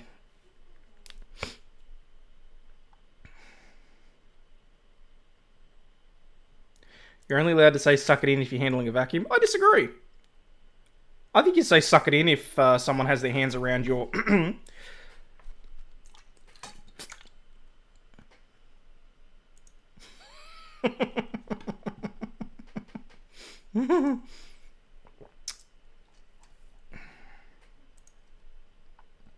Miss Westwood said that April continued to be upset at what had been said and kept asking what the photographer meant by the comment.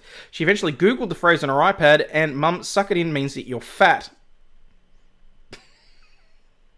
So don't let your kid have an iPad. Papa Smile says women should be used to it. Ooh. Not wanting her daughter to get more upset, Miss Westwood said, no, suck it in means someone's telling you that... What? Someone's saying that to you who's not happy with themselves, and they'll pick on you for it. After the awful incident, she contacted the company called Seen to Believe that organises Santa photos to make sure it didn't happen again. The company sent her a grovelling apology and offered free photos next year. The situation has been investigated and the team has been spoken to and retrained in the positive ways in which to communicate with our families. Holy fuck. What the fuck is this piece of shit? That should not have required additional training. It should have been, hey, if you're going to say it in a nicer way next time so not to piss off a Karen.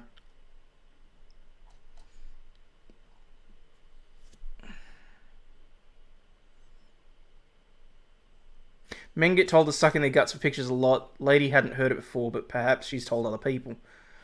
It's a distinct possibility, Tom Bolo. And yes, guys, I am still checking the Rumble chat.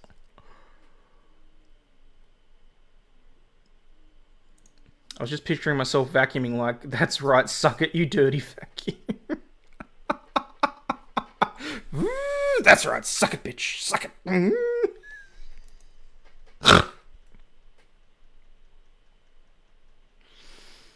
Sarcasm is a really lost art form. Damn straight. Jacob's Proud Marjorie. Each one of you truly made you smile for that. We thank you for being here. And again, thank you so much for that very generous super chat. She's fat, maybe lose some damn weight. This is some absolute bullshit, honestly. Oh, look, Chelsea Handler is sick of basic white guys ruling the world. But maybe we'll save that for another time.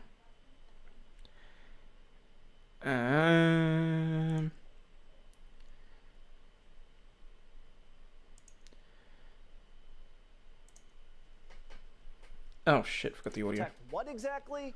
We don't know. Any kid in those schools could tell you that men and women are not the same.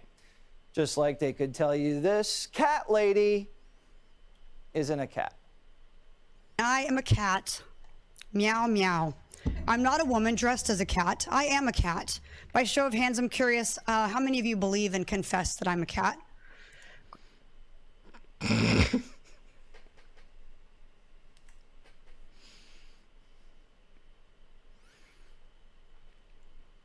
Actually, do we even have any mods in chat? Am I gonna? I'll do it myself.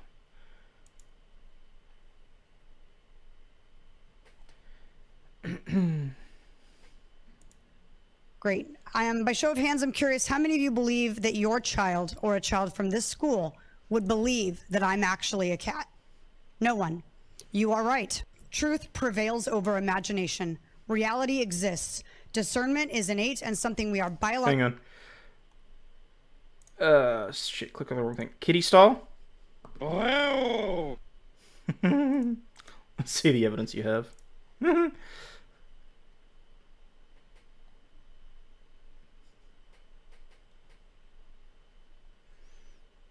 Hate speech, identifies a dolphin. I'm listening, chat hurts my head though. Ah, fair enough. You say meow.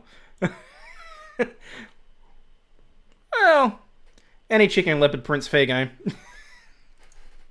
Logically wired to have. One look at me and you know this to be true. I am a woman posing as a cat. Lindsey Graham, the cat lady herself and host of the Patriot Barbie podcast, joins me now. So, Lindsey, what was actually happening at this school district that made you have to dress up as a cat to prove your point? Well, okay, let's take votes. How many think that there's some woke bullshit going on about... I presume that she's going to be saying that it's about how are people identify and that sort of thing, unless this is specifically the school that has allowed people to identify as cats and provide litter trays for them. Catboy Ridge. Do I look like a cat to you? Be jumping all nimbly from tree to tree?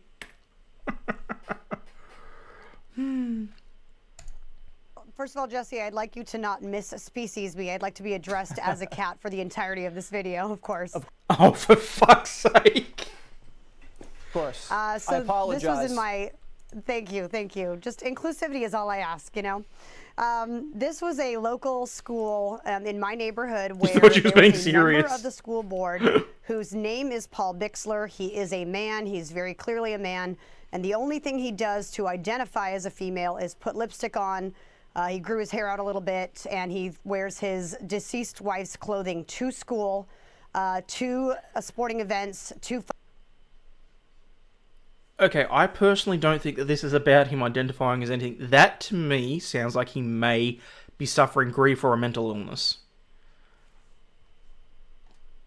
That's... yeah. I blame Bugs Bunny. Fundraisers, to school events in front of the children. And believe it or not, he actually demands on being identified one of two ways, either Paul, which is a man's name, of course, or Miss Bixler. So it's very clear that he has a gender identity crisis. And not only does he appear in front of the children and insist that the children, you know, define him as a woman, but he sits on the board and he's making decisions for these children. And the point that I was trying to make as a cat was that, I mean, obviously, you can't just identify as whatever you want, and you can't demand that other people identify you as whatever you want. But someone with this kind of mental illness can enjoy that mental illness all they want in the comfort of their own home. But when you put them in charge of children, we're talking about a new type of indoctrination, and that's what's really... Yeah, look, my issue, I think, with this is, I mean, look, more power to him. He can do whatever he likes, as you said, in the privacy of our own home. If this guy is... like in charge of dealing with children and that sort of thing, then I see it as an issue, at least until the mental illness is resolved. It's all about mental illness, yeah. Bugs Bunny officially put on a dress and act as a female bunny. Oh, it wasn't because people were like simping for Lola Bunny or anything.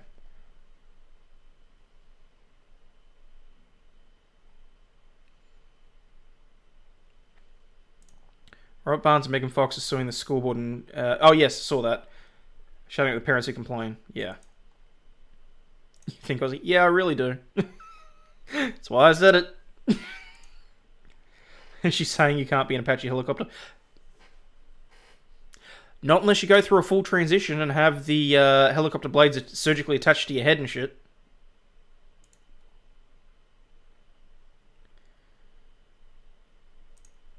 Terrifying is seeing these people in charge of our kids' education. Yeah, if he has to grieve over his dead wife, he can grieve privately, but wearing his deceased wife's dress and putting on lipstick and growing your hair out and insisting you're a woman in front of, what grade is this precisely? This is elementary school, so these are young, vulnerable minds, and the teachers, Yeah, I wholeheartedly agree with Rabbit here. The school board should have handled it quietly. Abso-fucking-lutely.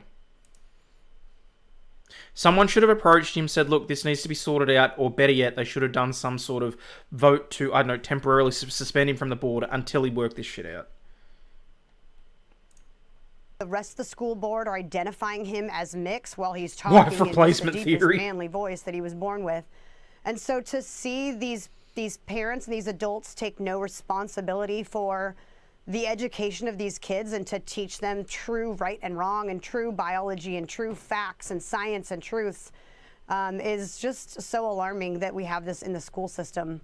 Real quick, when you did this at this hearing, did people understand? How did they react? This will be good.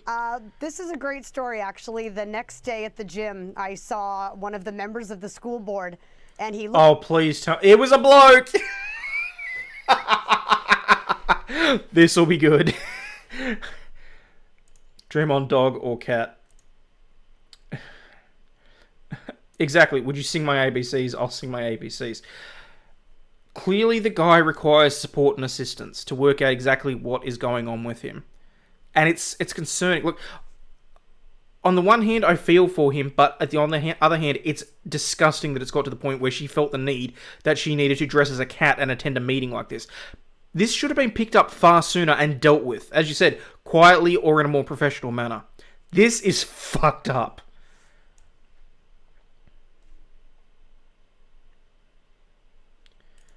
If he is grieving and had issues with that, I don't think that people should be giving him that much shit. Yes, not in front of students, but he is grieving, give him a break. No, I agree with you, Maddie. But I'm saying it should be done privately. And he should be receiving therapy to work through it. If he's had this close of a mental break, he needs support and assistance. He didn't deserve to be put into a position where he had to be publicly humiliated like this. How have they failed to do that? Like, it's disgusting. Looked at me a little odd. I said, I'm sure you don't want to remember who I am. And he said, the cat. And I thought he would proceed to chew me out. And he said, you know what? Thank you so much for getting up there and saying what you said. Thank you for being bold. No, that's fucking bullshit. You don't get to say that.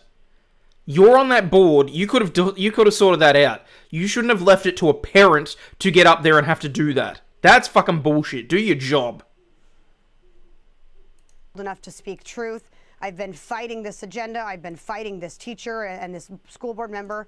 There are people on our side, and all it takes is just a few of us to stand up and speak truth and find those partners in crime, if you will, and then we really can unite together and fight back against this and save our children. What kind of exercises does a cat do at the gym? Oh, you know, gosh, there's got to be something zingy I can say here. Lots of squats. The pussy squatting at the gym.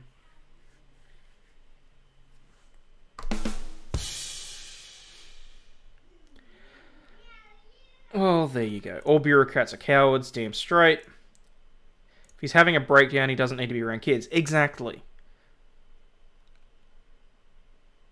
Like, that's the thing. Like, and where the fuck is the rest of his family? If he's lost his wife, and they know that this is going on, they're just as much of the problem. What the fuck? School should suspend him and insist on getting help. The board is dropping the ball. Yes. Absolutely. Glitterfart's taking his pants off. No, we're not in Kinky Corner. That's tomorrow. Alright, was there anything else that I needed to cover very briefly? Oh, yeah. How did this happen? He's restored the Twitter accounts of the journalists suspended over the Elon Jet doxing controversy. Twitter owner Elon Musk has reinstated the accounts of several prominent journalists he suspended from social media platform for reporting on controversy surrounding the publication of private data about his plane. Not going to lie, Elon. My respect for you has dropped slightly as a result of this.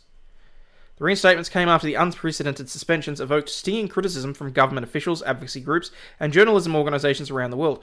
But you did it, Elon, and you should have stuck to your guns. The fact that you've backed down, like I said, slight level of respect lost there. The reinstatements, with some saying the microblogging platform was jeopardising press freedom. Bullshit. They broke the terms of service by doing something deliberately.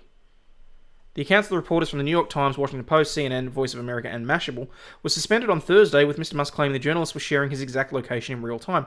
No one should have that sort of information. Like, if it's look, admittedly, if it's public, but if they're going out of their way to publish it for the sake of it, when it's, I mean, he criticizes it being like assassination attempts, really, because it's publishing where he is at any given time. You do that about me or my family or my children, you better believe I'm going to have a fucking issue with it, even if it is public information. If you're deliberately going out of your way to promote it. I mean, look, my work address, my home address, my information, technically that's all public information that's out there. As is my mobile number and whatever else. You use that to harass me, though, we're going to have issues. Twitter poll that Musk conducted later showed that a majority of respondents wanted the accounts restored immediately. Oh, is that how that turned out? I didn't watch the end of it. Reuters checks show the journalist suspended accounts had been reinstated. However, the Twitter account of Business Insider columnist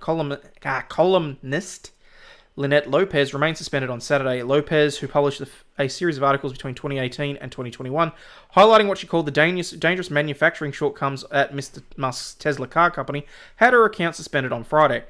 What did she post?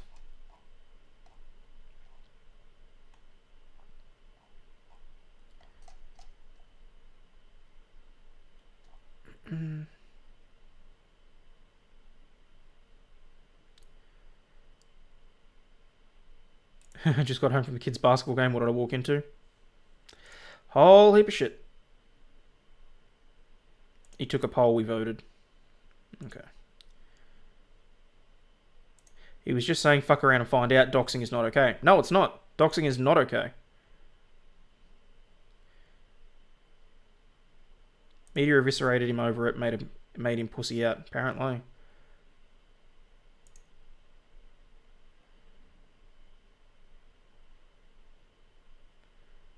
Some fuck chased his kids. Are you serious?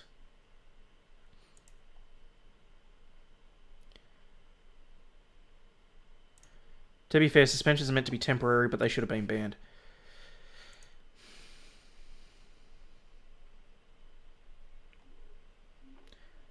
With today's level of crazy, Elon was right, but that's just a warning shot.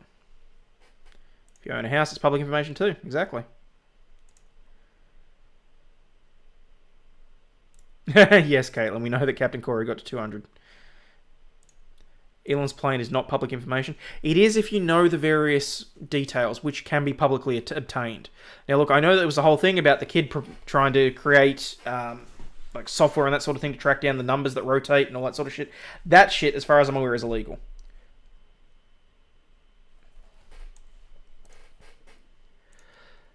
I've seen so many people defend that shit by saying, well, they're rich and or famous so they don't get privacy like the rest of us, as a success means people can stalk and dox you. No, that's fucking bullshit. Doxing is wrong, lives can be harmed. We took a poll and said bring them back. Free speech is exactly that. I don't think it's a sadly Sinbad. Showed the video on your stream last night. Or did I miss something?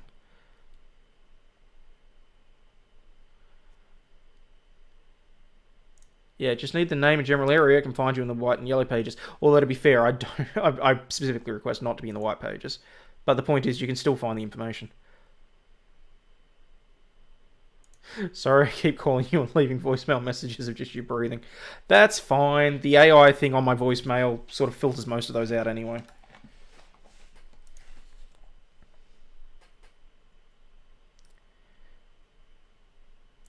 doxing Hayden. His address is PO Box 7260 Point Cook, Victoria 3030 Australia. And thankfully that's a PO Box, so if anyone sends me anything nefarious, not my problem.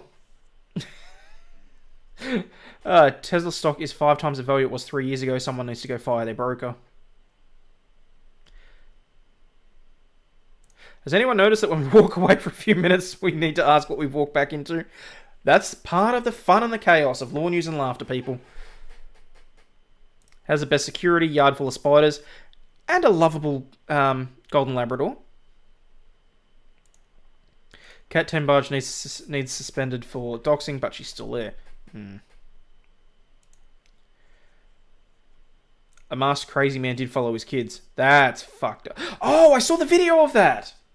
Yes, okay, gotcha. That's right, and he took the photos and that sort of thing and said that they wanted information on it. I did see that. Thank you for reminding me. Tail numbers are out there. Yes. Can be publicly obtained, but doesn't warrant public broadcasting. Exactly. Especially not if there's a... Hey, Amber, I'm going to teach you something here. Especially not if there's malicious intent. Know what else is public information? D's fists. I mean, if you have to create software to hack the information. No, it's more... That isn't so much about whether or not the information is public. It was about saving time. Because you can sit down and work it all out yourself if you really want to. It's more just instead of taking the 10-15 minutes to follow everything through the various web pages and access it, it would have been done in a couple of seconds. So... It's not that it's not public, it's that it is severely inconvenient to access that particular information. And they're making it inconvenient to access it for a reason. It's not the speech that's being restricted, it's the threats. Yep. For fuck's sake, we have idiots swatting people over stupid online BS. The level of crazy is serious. Not disagreeing.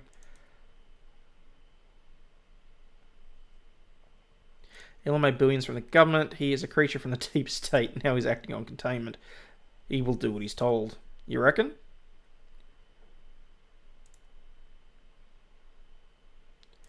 Show the video of the fucks chasing Elon's kid on stream. Jesus Christ. That's terrible.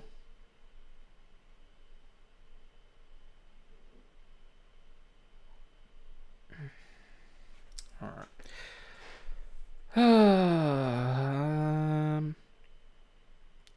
Alright, and we covered that, and that's all stuff that we've already done. Okay. I think that pretty well oh, shit. Another one. Wait, did it come up? Yep. Hey, never thought I'd ever pay that much for a super chat. In my eyes, the message, you are worth it. My heart is with that, mum. I'm grateful for your platform so I can share my heart. No regrets.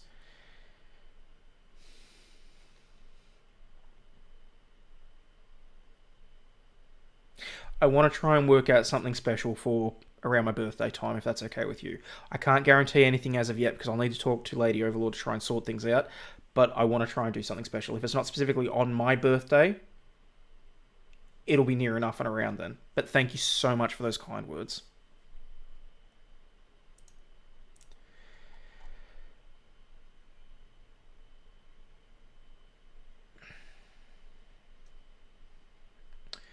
If the government's offering people money and you don't take it, you're not a good businessman. Damn straight. Did I go over the Trump NFTs? No. I'm going to save that.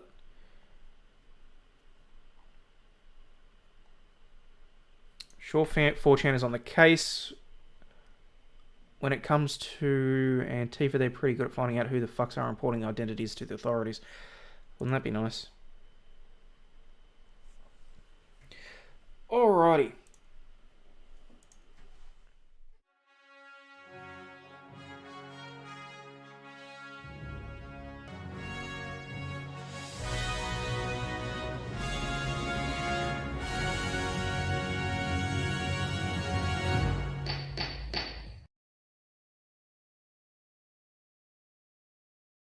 Okie dokie we do, people. And it's that time of the day again. And we have 196. Okay. We don't need an up or a down. It's an exact number, so we are heading to... Ooh, nice and boring. 1910, Charles Evan Hughes, 1862 to 1948, the Workers' Compensation Law. As industrialization expanded in the late 19th century, so too did workplace dangers. People worked in trades that were increasingly presenting greater risks of accidental injury and death, particularly in the coal mining and construction in railroads. Labour economists Price v. Fishback and Sean Everett Cantor write that the industrial accidents, along with the related financial hardship that they caused, were becoming a serious problem. Those and factors such as growing restrictions on employers' defenses to accidental claims and increased uncertainty as a result of worker lawsuits, leading to increased liability insurance rates, precipitated the rapid adoption of workers' compensation laws throughout the country. Prior to the development of workers' compensation, injured workers had only one remedy, which is lawsuits against their employers alleging negligence. They then needed to prove that the employer's failure to exercise reasonable care proximately caused their injuries. Such claims proved problematic, however, because of the long-standing assumption of the risk doctrine, it shielded many employers from liability on the theory that the worker, who well knew the workplace's inherent dangers, waived the right to sue. Against this background, two forces led to the creation and rapid proliferation of state workers' compensation statutes beginning in 1910. First, social reformers anxiously wanted to alleviate what they perceived as the asymmetrical excessive economic burden that befell insured workers. Second, the legal climate was becoming less favourable to employers as courts began chipping away at the legal defences, such as assumption of risk. This changing legal climate created uncertainty for employers who faced a growing number of negligence lawsuits and an attendant increase in the liability of in the cost of liability insurance. I can rarely get my words out. Honestly, my brain moves faster than my mouth does.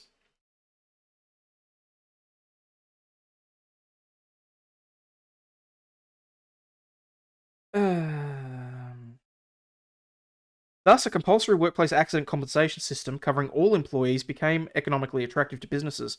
In 1910, the New York governor, Charles Evan Hughes, signed the nation's first workers' compensation law.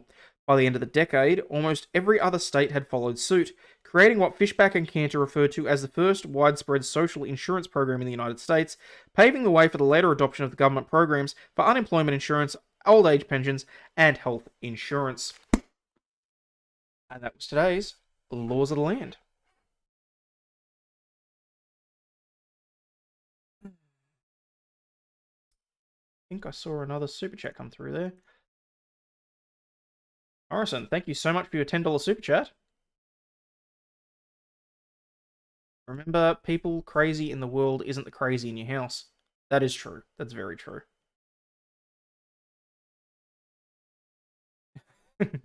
I'm assuming that was good nightish, Cade. Thank you very much. And thank you to the 84 people still watching. I'm so happy you remember to do all the things. Even pin the link tree. Yes, I did. Oh, there we go. Alright, guys. I'm glad it was a lovely afternoon. I'm glad it has kept people entertained.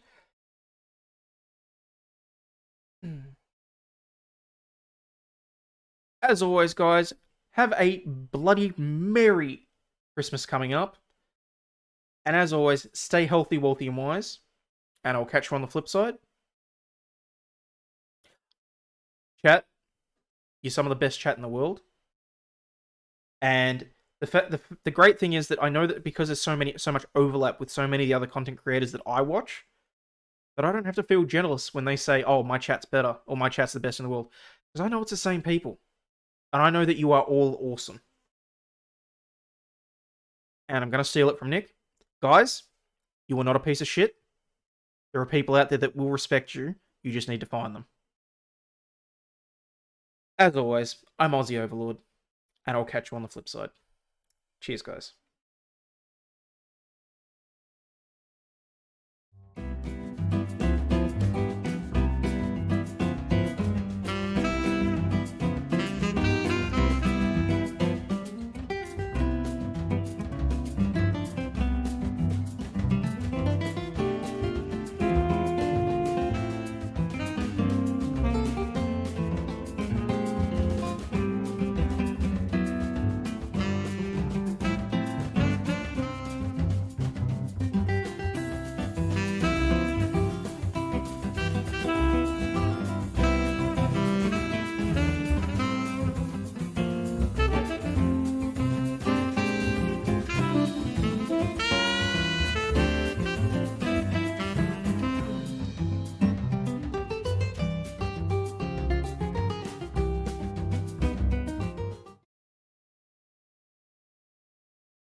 Okay, I think that should be working. I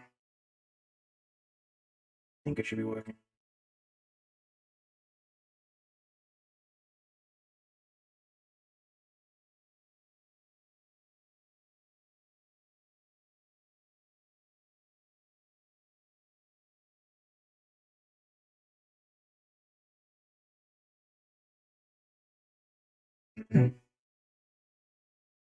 On the 5th day of Christmas, my true love sent to me 5 kangaroos, 4 koalas cuddling, 3 kookaburras laughing, 2 pink koalas, and an emu up a gum tree. I